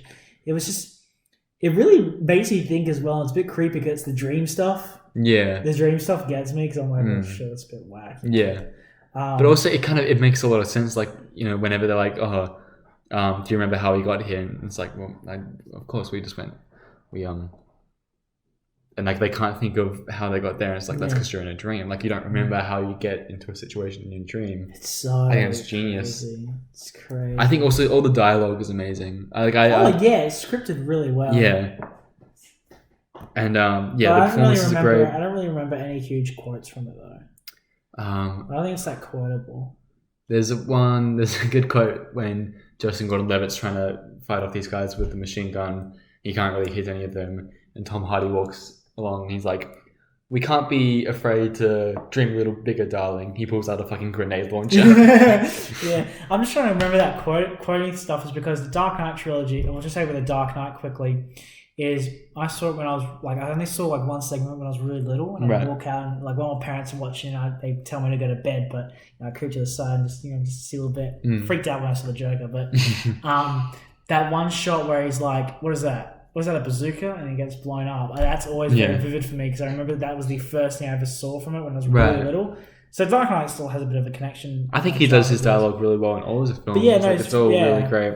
Cillian Murphy surprised me in this movie because he doesn't play a huge role. Like, he's not part of the main team, but he's kind of who they're targeting. Yeah. I like that thing. How he's like, wait, what the fuck? Yeah. What the fuck? He's very kind of straight-faced most of the time because he's like a very kind of dickish businessman. But then there's that last scene where he's kind of resolving things with his father, with his fake father in the dream. Yeah. He's so emotional and it's such a great performance. Yeah. Like, just try and go back and watch that scene. He kind of pulls out this kite that must have been like a family memory sort of thing, and he just kind of breaks down, and it's like, you don't need that. He's not an important character. You don't need an emotional response from him, and you get this amazing performance. That's what I thought about, like that part of the film. Leonardo DiCaprio definitely just takes a step back. And you step back from his character and everything. But he is still the star of this film. It's a cool team though. The team dynamic is really good.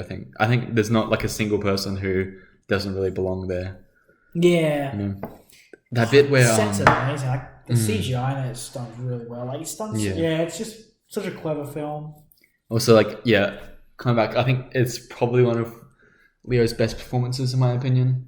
Oh yeah. Like there's that bit where Marion jumps off the building, and he just kind of, it's such a realistic traumatic response from him because she kind of cuts him off, and it's just so sudden, and he portrays it really well, and it really gets to you, his reaction. Yeah, he's amazing. I give this a 5 out of 5. I think. Yeah, I'd give it a 5 out of 5. Even though it's not a film I really remember. Well, I remember it, but I don't really when I think of Christopher Nolan, it's not really something I really jump to. Yeah. Okay. But I still know it's amazing. I get why people will prefer. I think it's a bit overrated. But I'm still going to give it a 5. I'm still going to give it a 5 out of 5, but I still feel like it's very overrated. I get why people prefer his other films to this, but this is my favorite Nolan film. I just think it's got an emotional connection. It's got a really great premise, really great script. The action's pretty good. The special effects are amazing. I was actually surprised because when I first saw it, I didn't think it was going to open the way it opened. Yeah. Oh, I watched it yesterday, and I was watching the opening. I didn't remember the opening. It was really confusing, and I'm still kind of trying to piece it all together. I remember watching it. I was like, because I don't think we were actually told what we were watching. Yeah. Like in class. So I was like, oh, okay. What's happening now? Oh, what are we watching? And then it's like, oh, it's Inception. Okay, it starts like that. All right. And of course, that scene where Joseph Gordon-Levitt's running down the hole is like pretty great. Oh, the score is amazing. Oh, the score is done so well. It's Hans Zimmer, right? Oh, that's another thing we've got to mention. Hans Zimmer does everything for Christopher Nolan. Yeah. And I think Hans Zimmer and Christopher Nolan, in my opinion, I think there could be some serious fan fictions out there. Oh, yeah. I reckon them two, they've got some kind of like bromance going on. I really reckon that there's something about them two, how they just do their shit. Like, because honestly, Christopher's just like, this is the scene, do it, Han. And Han just goes off his tree. And it's actually there's actually a performance. Hans Zimmer actually does performances, like live performances of, and I watched one of them, of all his scores. But he has a whole section for Christopher Nolan. Does the Dark Knight, does Inception, does all the Interstellar, does the all Man of Steel. It's just amazing. The visual on the screen. I love the Dark Knight one he does, because he does like a main hit. So he does a hit from each of the Dark Knight films. So he does like, I think he does Molossus from Batman Begins. He does Why So Serious from The Dark Knight. And then he does something Rise from the Deso Buster thing or whatever it is from Dark Knight Rises. Yeah. And the visuals are so cool because one of them like turns like a bat. Right. But it's all these weird like jagged lines, but you can tell it's like a bat. Yeah, right. It's really cool. Okay, I'll have to check that out. You have to see that. It's really awesome. And the Man of Steel one's really sick too. But yeah, speaking of and the Wonder Woman one's really cool too. Oh yeah, I love the Wonder Woman score. But like Nolan, we talked about how he uses a lot of his actors over and over. Oh yeah. In this movie, he just throws them out. He has so many favorite actors. So he's got Caine. Justin Gordon-Levitt, who chooses Dark Knight Rises. Tom Hardy, who's in Dark Knight Rises and Dunkirk. Cillian Murphy, who discusses in all the Dark Knight trilogy. Marion Cotillard, who's in Rises. Michael Caine, who's in all of it. All of it, yes. He's in all of his movies. But yeah, there's so many. It's stellar. He's definitely a serious auteur director. Yes, definitely. He's definitely he's probably one of the dying ones of the auteurs. I disagree because everyone's excited for Tenet. Yeah, I know. But what I'm saying is like auteur director is such a dying group, and I think. Oh yeah, I get that because everything's kind of monopolized by studios at the moment. So I think the real ones we've kind of got left are him and Quentin. Yeah. I think we're getting some kind of up and comers. I think Zack Snyder's getting back into the game of the auteur. Spike Lee's a bit of an auteur. Yeah. Who else we got? I feel like if Denis Villeneuve makes more regular movies, he can get up there. Like at the moment, he's not frequent enough, I feel. Sometimes the auteurs are actually just not that frequent. Yeah, but like then their movies need to be really memorable, Yeah, but like all of Tarantino's movies are really memorable. Like they come out every 5 years or something. He's a nutter though. I love Quentin. He's such a wacky dude. Yeah, because he's a bit of a crazy man. So he's like he's like I grew up like this. I want to be a yeah, he's funny. I love him. But yeah, we talked about how The Dark Knight kind of brought attention to Nolan. I think Inception was the one everyone was waiting for. Now that everyone knows who Nolan is, they were anticipating Inception, and it kind of that's what it's like. Oh, so this is what we're getting from him. Like we need to look out for this guy every time. Yeah. I think Inception really proved his kind of worth as a director. I think Dark Knight probably put him out there. Yeah, but I think Inception was like, oh. He doesn't just do good superhero films, like he does good. He does good films in general. So, what was after Inception? So Dark Knight Rises is after 2012. Okay, I know a lot of people say it's the worst one. I honestly, and it was after watching. So I rewatched it in a stupid way because I rewatched it. Someone rewatching it. So I watched a stream of someone watching. It was just the best part. Okay, yeah. Oops. Just to get me like a bit of get you some more. Yes, please. Just to get me like I'm getting him some more water. You can't see that. Just to get me a memory jog, I watched someone watch the best parts and their reaction to it. Yeah. And it really made me think going, fuck, Dark Knight Rises is still bloody solid. I know a lot of people give it a lot of flack. And I think it's the one that's get picked on the most because people always are like, how did he get from A to B, you know? Yeah. But I don't think it really matters. Well, because he's Batman. He's Batman. He can get anywhere. He can get anywhere with anything. Actually, it's the first film I really cried to. Was this at the end? Yeah, I think it was the first film I actually was like fell apart because I hadn't cried in a movie for a long time. Actually, I think the last movie before The Dark Knight Rises, I think one of the first movies I kind of flipped out a bit was Benjamin Button. Right. I still haven't seen that. Just that ending part. Yeah. Because I was really young when I saw it, so it kind of made me get a bit upset. But The Dark Knight Rises was the next film to really do that to me. You know, I really was like losing it, but because I was little, you know, it's 2012. I was about 11 years old, and you know, I went away crying. But then, you know, parents said, "Don't worry, Ben, come back." And, you know, I saw the end credits, and I was like, "Yay!" You know, I was happy. But oh my god, that's a very emotional. I think it was funny. I think it was interesting watching it from someone who hadn't seen it before. I was watching a streamer, sorry. Yeah. And just seeing them react to it, I was like, oh shit, that's how I was. You know, it actually was impactful. It was a good movie. I don't really get why everyone's so quick to hate on this movie. Yeah, I don't get it. People hate Bane a lot, and I guess like he's not really Bane from the comics, but I also really like this character. I think if you look at it as the trilogy, okay, there's only two trilogies. Actually, there's only 3 trilogies out there that really work together, and that's the Indiana Jones trilogy, not Crystal Skull. Yeah, it's only a trilogy, 3 films.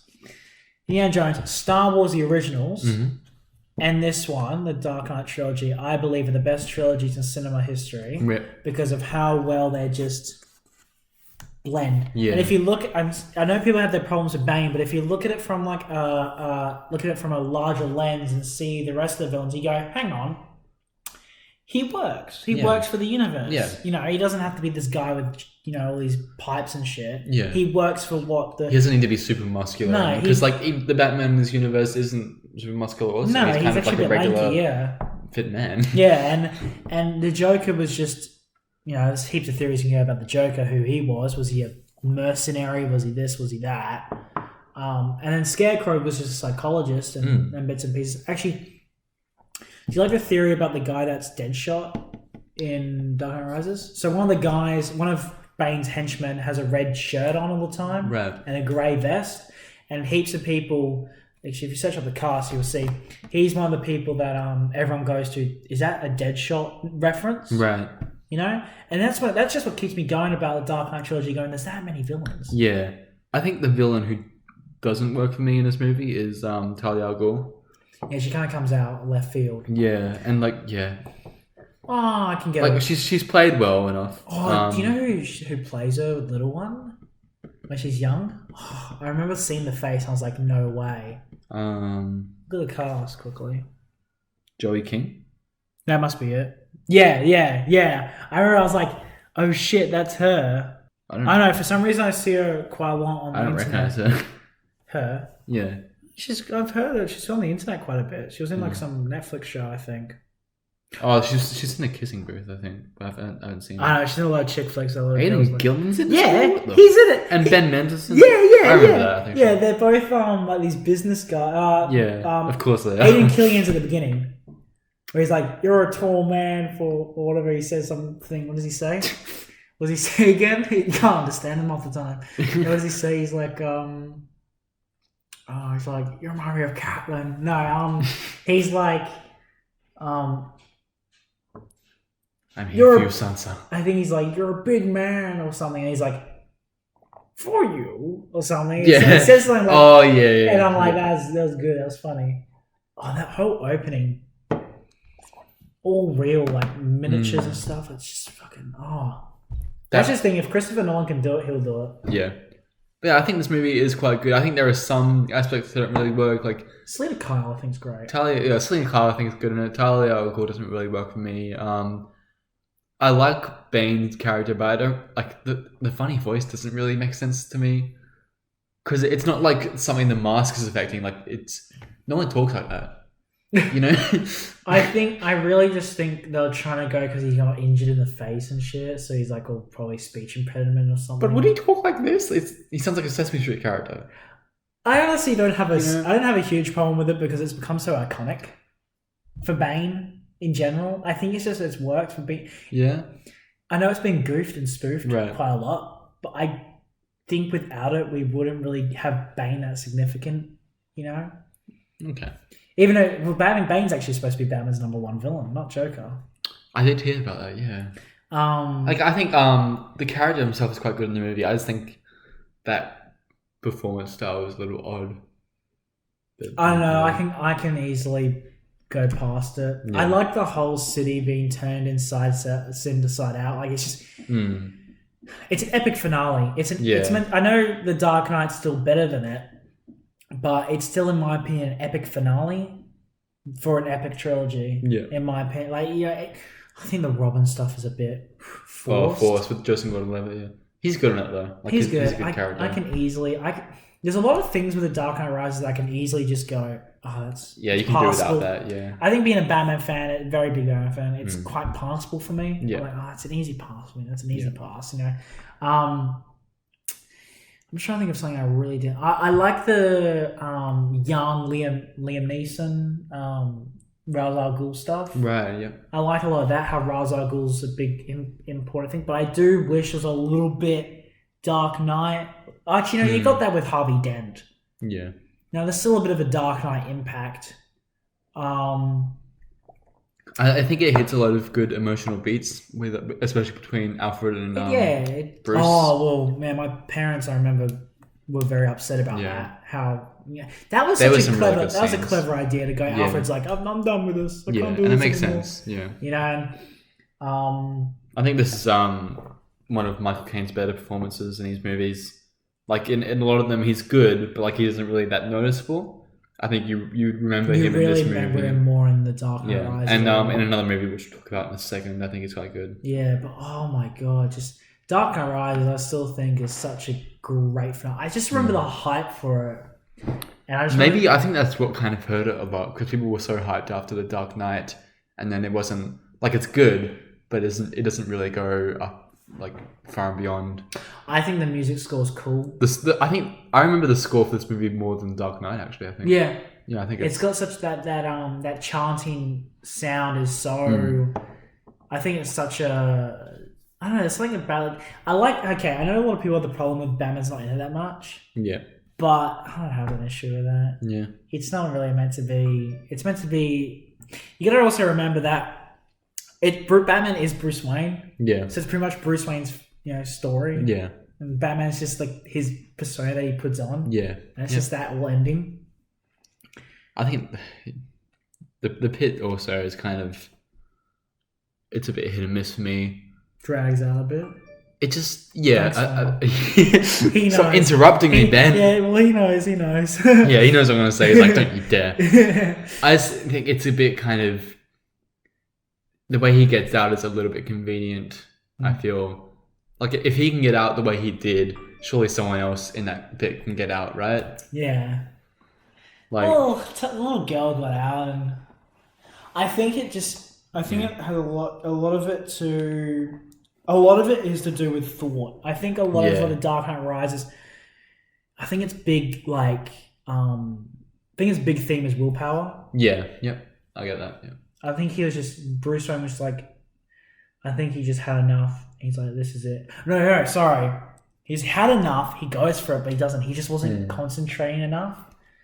Anyway.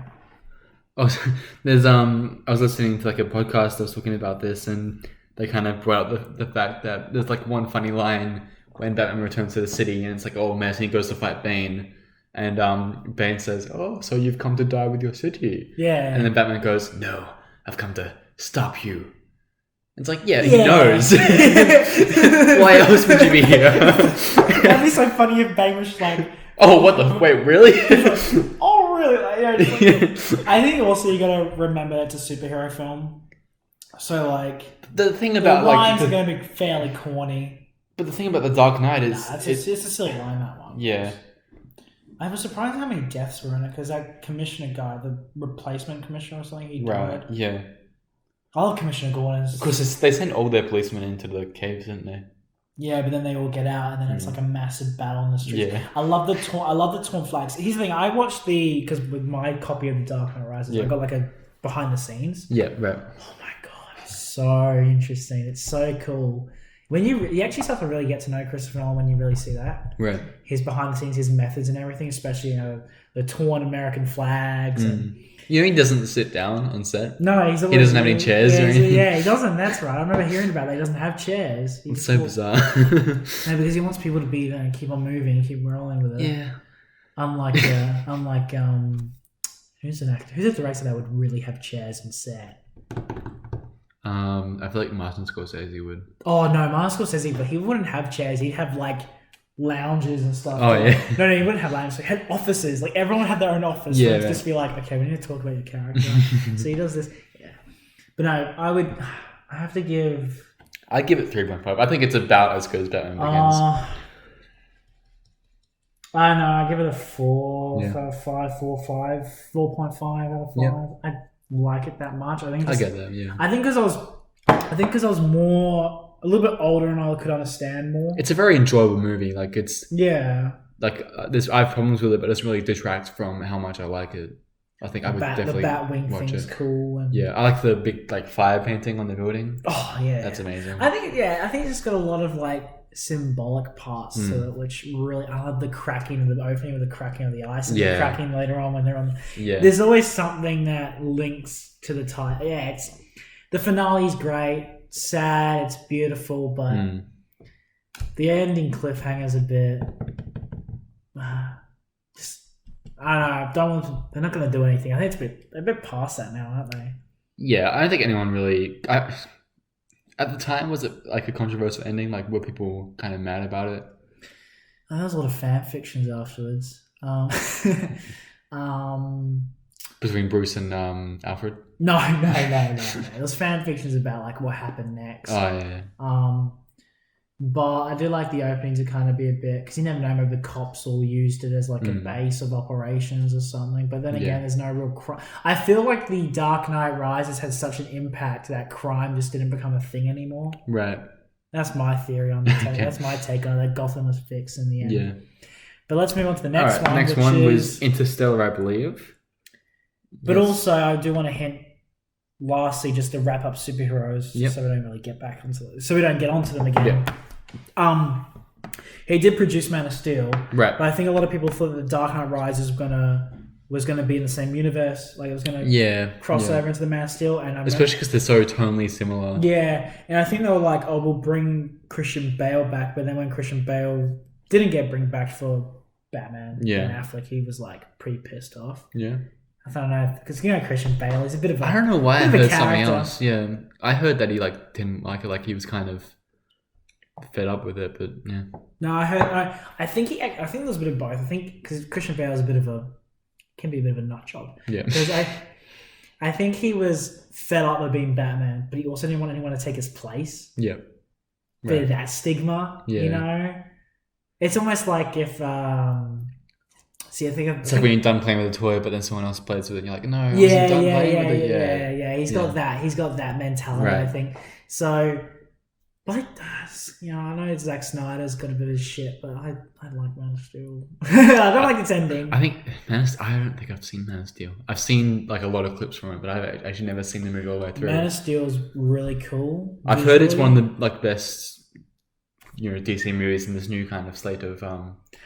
I would say Man of Steel's good all the way until that final battle. Right. The final battle's just disgusting. That scene where he walks out with the suit and he flies up and he flies around Africa and all these other countries. It's just that whole scene with the score and the visual effects. I just thought, even the teaser for Man of Steel, like the first teaser when it's the boy playing around the back garden with the red cape, I just thought, and it said produced by Christopher Nolan. I was like, this is Superman, bro. This is going to be cool. It's the Dark Knight universe Superman. Yeah. But you got Zack Snyder come in and piss all over and do. I like Zack Snyder. I like 300. I like actually that's probably the only one I like. I like 300, but I don't mind Man of Steel. I like it to a degree. Batman vs Superman. I only like the Batman parts visually. Especially the part... I think I like the opening of Batman vs Superman a lot, with him floating up and and then him like up against the wall, and then when he goes up the canopy, he looks like a bunch of bat. Anyway. Right. All right, and we're back. We just had a little move of location there. So now we're talking about Interstellar. Yeah, so Dark Knight's pretty much over. We can go on about that for days. So Interstellar. I've seen the first half of this. I'm watching it at the moment. Matthew McConaughey. He's really good. He's incredible. By far unbelievable. And then I also think this is the other movie I think Michael Caine is quite memorable in his performance. Oh, well, there's that scene. The scene I'm up to now is where he's lying kind of on his deathbed in the hospital. He's kind of confessing to Jessica Chastain's character that Also the girl and her, like the actors they chose look very good. Yeah. They're both like very good performances. And they both blend really well. Do you know Timothée Chalamet was in it? I did not know. I did recognize him. I did. I was like, is that Timothée Chalamet? Yeah. I was like, bro, that's him. I honestly reckon Timothée Chalamet is going to become the next big hit when he's a little older. Mm. He's already a big hit now. Yeah, that's what I mean. He's gonna be really big. Who's the guy that plays him as older? It's Casey Affleck. He's got a funny voice to me. I don't like his voice. Yeah. He's got I don't know. He's got that weird voice. Don't like it. Yeah. But Interstellar is so good. Visually, it feels so real. Yeah, it's amazing. I love the robots. The robots have such a cool personality. Yeah, and the design is really good. Like how they move. Yeah. He definitely went all out with the sci-fi elements of it. I actually didn't realize that. Oh, and you've got Anne Hathaway in it as well. She comes back. Yep. She was in Dark Knight Rises as Catwoman. Yeah. I liked her a lot in Interstellar. And the guy who plays the African American dude, he plays Achilles in Troy Fall of a City, which I didn't realize. So that was cool. But that's David Gyasi. Yeah, David Gyasi. Now, have you noticed what's it called?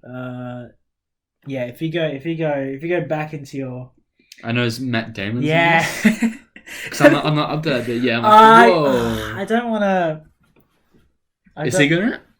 Yeah, look, I don't really... Okay. I don't want to spoil it. No, he's great and his character's brilliant. Right. But the thing that makes it laugh for me is that his suit, astronaut suit, is orange. Okay. Like the Martian. So, okay, just picture this. So, it's like the Martian character is in Interstellar. So, there's like an alternate universe where he gets found by them. Right. But not on a desert planet. On an ice planet. Interesting. It's alternate universe. But okay, here's the thing that really gets me with Interstellar. That's cool though. Okay. Topher Grace is in this. Who? Topher Grace. He plays Getty. I don't know who Getty is. Oh, I think he's the guy that dies or something. Right. Or plays as the girl's partner. I don't know. Oh yeah, one of them. Yeah. Okay, so this is how I'll explain it to you. So, I think the scoring is also really good. The score's great. Mm.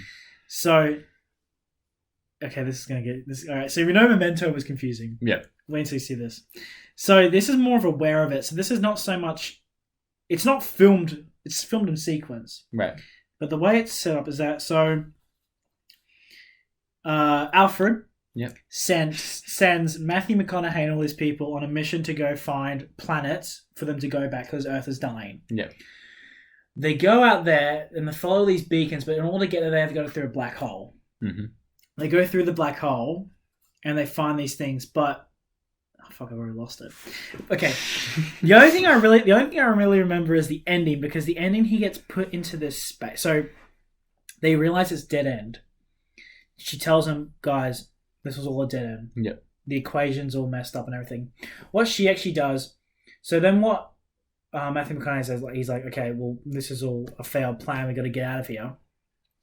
What he finds out is he's like, I need to relay the message back to them. Yeah. I need to relay a message back. So he said the only way to do that is to go into this special... Because they were coming up with all these theories and they believe that there's actually a void that they can go into. Yeah. Which was created by other beings. Yeah. Yeah. They get into this... So Matthew McConaughey gets launched into this void. So Anne Hathaway's like, so there's 3 planets. She's like, okay... Let's do a jump through the black hole, and I'll go to this planet. Yep. And you it's a bit fucked up because time as well. So then when they, because when they find that water planet, they land, but when they find that ship that had just crashed like moments ago, so they actually arrive just before, like just after she died. Yeah. But then when they meet Matt Damon's character, he'd been there for hours, like years, right? And ages. Yeah. The sad thing about Anne Hathaway is because her husband went on one of the missions. Yeah, he's on the third planet. He's on the third planet. Luckily enough, the third planet's habitable. Okay, cool. But he's dead there already. Okay, cool. So what Matthew McConaughey does is he's like, when you relay back to Earth that this was all a hoax and everything and that whatever's gone wrong, as he goes back, right, as he's going back through the black hole, he enters a void space. But the space is actually made. So it's not natural. Okay, yeah. But he's floating around, he's trying to find this thing, but what he realizes that he's actually in memories. It's like a construction, it's his own construction, and what that construction zone is his daughter's room. Right, yeah. So you know when books are falling, or there's dust, or the watches are playing up? Yeah. He's doing it all because he's floating around in an area of that space. So he's floating around there, and he's actually trying to relay a message to her. Yeah. He's trying to relay this, but what she finds out is that code that he's given her is the code that they can use to terraform or change or make a superficial world. Right. I think. I could be wrong, guys. But that's what I When did you last see this movie? Oh, weeks ago. So he gives this information to her, and then she takes back, she finds the formula and everything, and she fixes it up. Cool. He gets out of that zone, but here's the thing that's really bizarre, is that zone is actually made. He starts seeing it's other beings, because someone's talking to, I think the robot's talking to him. One of the robots is talking to him because the robot's in another ship or something. Yeah. But he's going, and he's like, this is not made by us. No, but then he's like, wait, this actually, at the end he's like, wait, this is made by us in the very far future. Yeah, right. So in order for all this to happen, people in the very far future had created this zone for him. But like alien humans, so humans that are like, you know how we're humans now, past that, okay? Wait, we're humans now? No, they've become like a different big entity. Right. Humans have evolved so far that they've become a different species. But they create the zone for him to help relay the message to that girl in order for humanity to continue. She fixes the damn joint, and what they find is they create into space travel. And what Anne Hathaway does is she picks up Matthew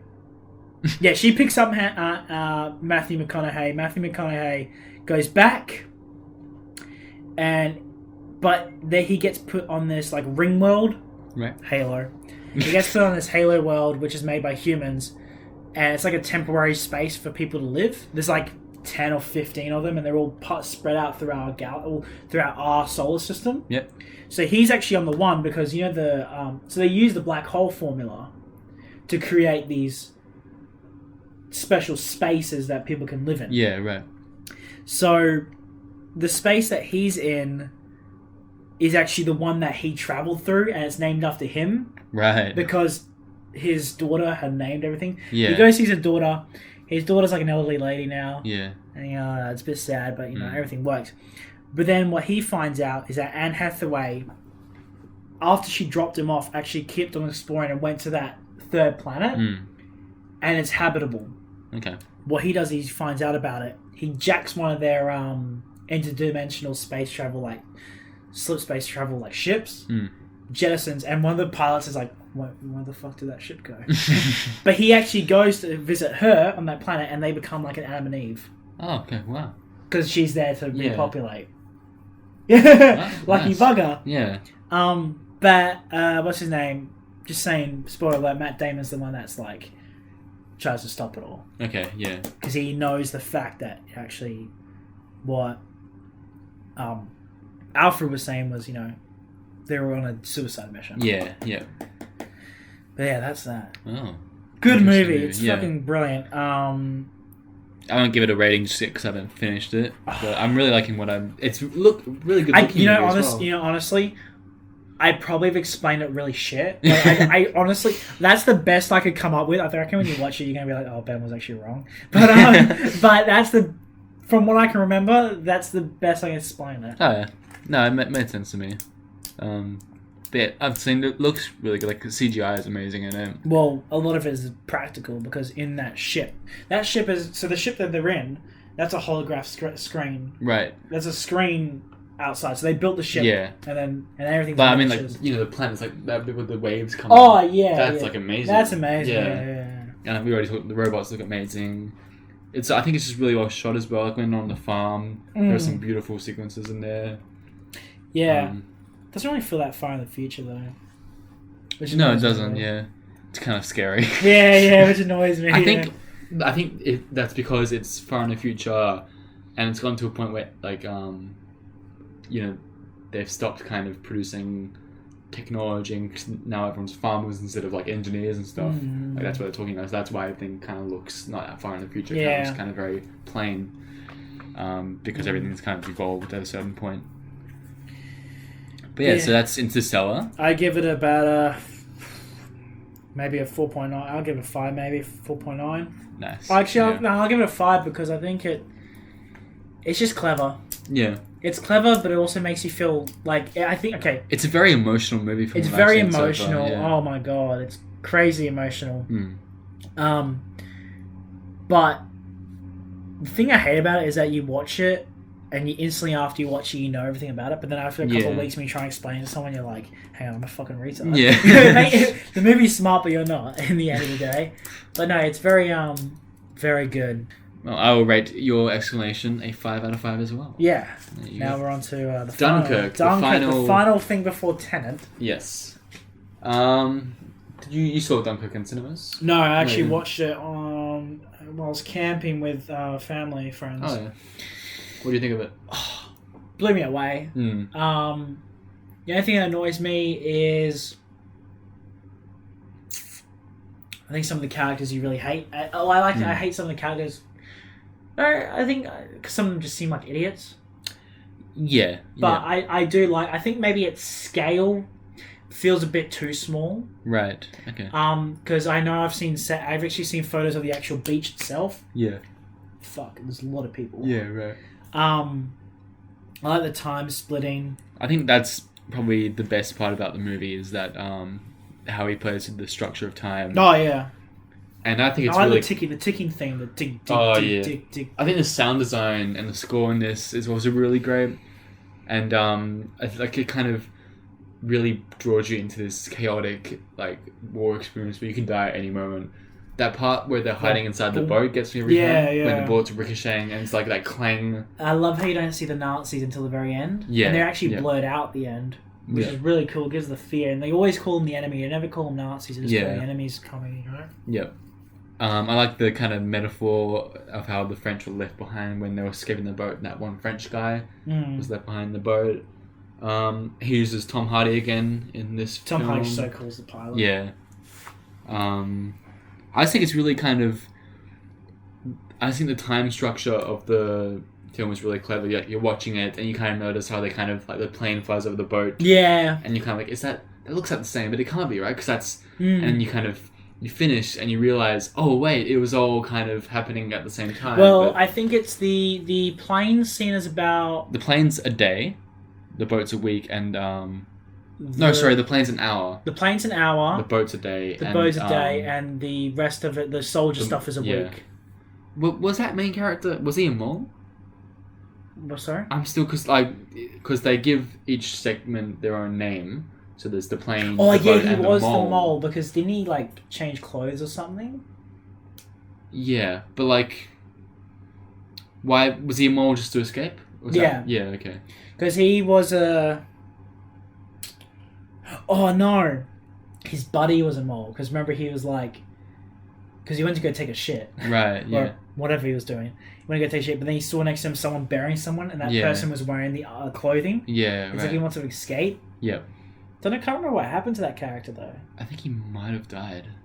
Maybe. He might have. Because at the end, they're on the train. Yeah, because you got Harry Styles. Yeah.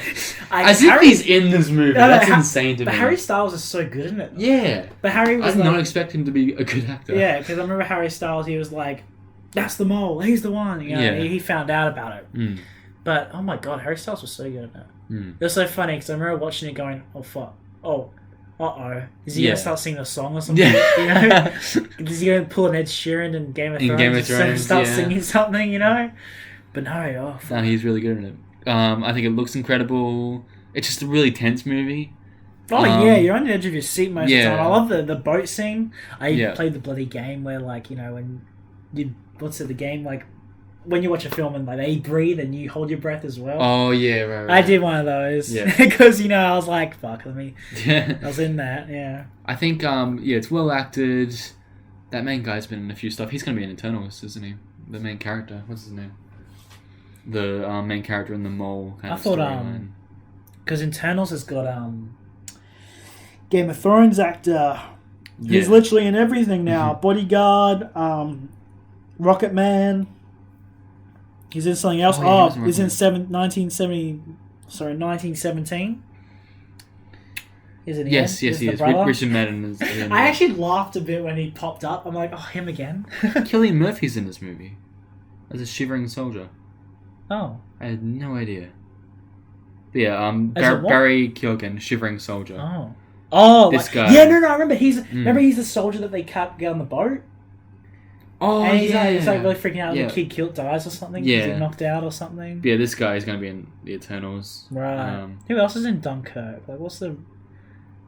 I got him. Yeah, him. So he was on the boat. Then you got. Who was the main, like the mole guy? Was that? No, the mole was the red. One of the redhead kids. This one. Kenneth Branagh is in this movie. What was Michael Caine in it? Can't remember. Yeah. Which part? I can't remember either. Yeah. I thought this was like the one movie he wasn't in. Yeah. Oh, it must be. No, he did it again. Michael Caine. He sneaked in. He sneaked in for a part. Yeah. That we didn't remember or notice. I like the ending of it. It's cool. Yeah, I like the ending. I just think it's the characters aren't really that fleshed out. Would be the main problem for me. It's not. I like the captain dude. Yep. The commander. Or That's whatever. the guy on the kind of deck, bridge. Right? Yeah, the bridge. Does he escape? I can't remember. No, he waits for the French, I think. Oh yes, because it's not. Yeah, that Tom Hardy scene where he like crashes the plane, burns the plane. Yeah, that was good. But then you got the soldiers come up and arrest him. He's like, "What a sacrifice, dude!" Yeah, that's heartbreaking. Yeah. Yeah, I would give it a 4 out of 5. Like, I really like it, but it's not as clever as his other movies. It's not as memorable. The emotional stakes aren't as high as your Inception, Interstellar, Dark Knight. Yeah. You know. I think it's more visually spectacle. Yes. It's probably more a visual spectacle because I love the shot where they're all like running to that. Well, they're not running. They're walking like a line to that boat. Yeah. Yeah. And then you got the they're laying down. The guy's trying to shoot the plane, and it blows them up. And you're like, shit, is that like the body? Like the splicing of that shot. Yeah. With a dummy would have been just how on point you have to get for that one. But yeah, I think it's a really well-made movie. It is enjoyable to watch to some extent, but it's not that memorable. What would you give it? I'll probably give it a solid 4.3 out of 5. Or actually, I'll give it a 4 out of 5 because characters-wise, they fall flat pretty quick. Yeah, you don't still definitely watch it though. Oh, you have to watch. I think Dunkirk you have to watch, but like, I think just coming off Interstellar. Yeah, but that's such an emotional. It was a bit of like Christopher Nolan tried at a war epic, but I don't know. Christopher Nolan does well at everything, but I just think his Dunkirk kind of just was like a bit of like it was a brilliant movie, but not award worthy. I think. Yeah. Here's the question though: do you prefer Dunkirk or 1917? Okay, but here's the thing. Here's the thing that I will say about them both. If you make Dunkirk linear, and take away the time aspect, it's just a generic war film. Yeah. With 1917, if you take away the one shot, it's just a generic war film. Yes. Yep. Yeah, I guess. I think if you're comparing them, because they both have their gimmicks, I think Dunkirk uses its gimmick better. The whole time structure, I think that's a better gimmick than One Shot. I think if you're wanting action and you're wanting like a very visual, just amazing looking, I think you'd go for 1917 just because of how, and the characters as well, a bit more fleshed out. It's a more emotional movie, that movie as well. But I don't know, I think that Dunkirk's just got something about it, which I think just the realism of Dunkirk makes it just a little bit. Yeah, I get that. A bit. I don't know. They're actually two very. I never thought about comparing. I them keep both. going back and forth, but I think I like 1917 more. I never thought about comparing them both. It was a bit. I don't know. It was a bit silly because I walked out of 1917 going, that was epic, but then like within 15 minutes going, actually, when you really think about it, without that one shot, it's a generic war film. And then watching Dunkirk, I don't know, because Dunkirk's got its bits and pieces with its characters. Oh. It's a hard one. I don't know if I can really answer it, actually. I think that one will have to be a bit of a pass question because they both... I feel like I had seen 1917 once, and Dunkirk I only seen once, but they're both two back in the back of my mind. I never really thought about comparing them both. That's interesting. I have to think about that one. Yeah. Well, that wraps up our Nolan movies. Yeah. One last question: how excited are you for tonight? Oh well, I'm very excited to see Robert Pattinson. Yes. I'm very excited to see the new African American actor, John David Washington. Yeah. I'm kind of excited that because this is the first Nolan movie to have a colored lead. Yeah, I didn't think of it. I didn't think like that. Yeah. I didn't think of it like that. Because all of the protagonists so far have been white. Caucasian people with, like, gelled back hair, like Christopher Nolan. But he's got a funny hairstyle, I have to say. But, Morgan Freeman and, he's got a few killer moments, He's got a lot of characters that he's never been a racist. Color, but, they're never the lead. You know, I think this one's going to be a bit of a... I'm worried, but since seeing the second trailer, I'm excited. But I'm worried that it's gonna be too. I was worried that it was gonna be a bit tacky. Like when I first saw the when I saw the first trailer, I was like, "This is cool." Second trailer was like, "Oh." Third one, I'm getting a bit more like, "Okay, I'm excited," because except for that ending with the plane part where he's like, just the dialogue seemed a bit meh. But I'll see it. I have to see it. Yeah. So he reuses Michael Caine in it, and Kenneth Branagh from Dunkirk. This doesn't really have a lot of his main stars. Like, there's no Joseph Gordon-Levitt, no Tom Hardy. It's got Aaron Taylor-Johnson in it. That's cool. But yeah, I'm really excited. I think the kind of time thing, the time gimmick he uses in this will provide for some really entertaining scenes. I want it to stay fresh each time. Yeah. Because I can see it's like a reversal thing. Yeah. So I kind of want it to stay fresh each time. I don't want it to be something like, just another gun moment similar to before. I want it to be like, it's got to be different each time. Got to apply it to different scenarios and stuff. Is it a power move or is it power up? Like, what is it? Like, I really wonder, like, is it just something that the guy's got to live with? Or is the actual whole film just a reversal? That's what I like, though, that we don't know anything about it. We can just go in and just find out as we're watching. Or is the main character aware of it, but everyone else is not? That everything's in reverse. I don't think that's how. Like, look, I only saw the first trailer. Oh, I saw the second trailer and it started opening me up a bit more to the ideas. Right. Yeah. But I think, like, Robert Pattinson's character knows what's going on. Yeah. He kind of explains it. I think Michael Caine knows what's going on. This podcast has gone for about 2 hours. 2 hours. Uh-oh. Almost done. I think we got a bit sidetracked at the beginning there. To finish off, before we bring back that segment from the last episode where we recommend something each. Oh, yes. Do you have anything in mind? I can go first if you want. Yeah, you go first. So I've been watching through the Daniel Craig Bond movies again. Well, not again, actually, for the first time. One? What do you mean? So, Casino Royale. Oh, the 007. Yes, Skyfall, Spectre. I didn't watch Quantum of Solace because I've heard that's not that good. Just in preparation for No Time to Die because I'm really excited for that. That actually looks cool with the bow. Yeah.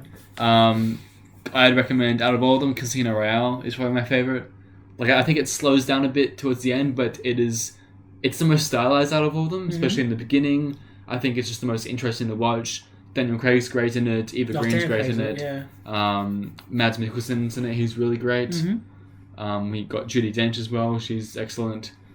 I think Spectre and Skyfall, they have better action moments. Yeah. I think Casino Royale is just the most interesting to watch. And Jeffrey Wright's in it, and he's coming back in the new one, which will be nice. Neat. Yeah. So that's my recommendation. Go watch that. It's really well-made movie. I think I'd recommend the latest thing I'd watched on Netflix was The Five Bloods. Have you heard of that? Oh, I have heard of it. It's on Netflix. Yes. Okay, I've got to watch that. Yeah, no, I would recommend that because I have heard it's like a really good I don't want to movie. say anything about it. I mean, I'll say it's a Vietnam film, but it's still a bit modern. I will say watch it because of what's recently happened, and I don't know if they intended to release it when it recently happened, but I think it might have been released beforehand. Right. Or was released afterwards, but it's so perfect for what's going on with at the moment. Yeah. Chadwick Boseman's amazing in it. Don't know the other actors, sadly, but Chadwick Boseman's in it. He's fucking cool. I think. Okay, here's the thing. Warning. It's pretty corny and a bit in your face until you reach the middle point. When you hit the middle point, boom. You're on a bit of a. Is it Spike Lee? Spike Lee, I think it is. Once you hit the middle point, you're on a bloody train, mate. I did recently watch Black Klansman during the Black Lives Matter. Oh yes, yes. That's a really. I haven't really seen that liked though. it. Yeah. That's a really great movie. Is it Spike Lee? Let's have a. Yes, Spike Lee. He's a great director. Chadwick Boseman. Delroy Lindo, is that? Yeah. There's a few others in it too, which. He's in Black Klansman. Jasper Parkinen plays a really good racist person. Yeah, I'll check it out now. Oh yeah, it's. Sorry to Bother You came to Netflix. Have you heard of that? No. It's I saw half of it legally because it wasn't released anywhere. It wasn't in cinemas in Australia. But I didn't finish it, and it's finally come to Netflix. So now I can go and watch it. And I've heard it's really good. It's really quirky. It's got Tessa Thompson in it, Armie Hammer, Stephen Young. I think it's... Who's it made by? I keep going back to my phone. Yeah, that's alright. But yeah, I would recommend that as well. How many recommendations? We just do one or two? What was it? One each. Yeah. I've got so many things to recommend. Which is, yeah. Made by Boots Riley. Right. And I don't really know what else he's done. Just saying, like, Straight Outta Compton? Yeah. The Five Bloods has got beyond that, honestly. Oh, yeah? Wow. Yeah, The Five Bloods, I reckon The Five Bloods is, like, this thing about it, which I really, like, I think if you know your history with Vietnam, you're aware of it. Right. You're like, it's even films like Apocalypse Now made hint of it, but The Five Bloods really, like, boom. Oh, cool. Anyway. I'll check that out. Yeah. So thank you guys for listening. I hope you're as excited for Tenet as we are, or Tenet. Wait, how? I say Tenet. Tenet. Oh, Tenant. I say Tenant. Okay, Tenant. Tenet or whatever you like. I'm confused. Okay. His time gimmicks got into us somehow, stuffing up our brains. Especially Interstellar, that'll make you fucking go. Whoa. Yeah, I can't wait to finish that. Yeah. But yeah, tune in for our next podcast whenever that will be. Probably what's the next movie coming out? I think New Mutants is after Tenet. We can go through the X-Men movies. Oh no! Hell yes! No. Let's do it! All of them! Oh god! That'll be a fun episode. Actually, I could talk about Wolverine because I don't mind Wolverine. No, all of them. Yeah, but I'm saying I can talk about Wolverine. No, we're talking about all of them. I have seen all of them, sadly. I don't want to see Dark Phoenix again. I'm not watching Dark Phoenix. Have you seen it? No. I've only seen clips. That's all. It's not good. It's not good, man. No. Anyway, see you guys later. Thanks for listening. I hate how my mum likes X-Men Origins.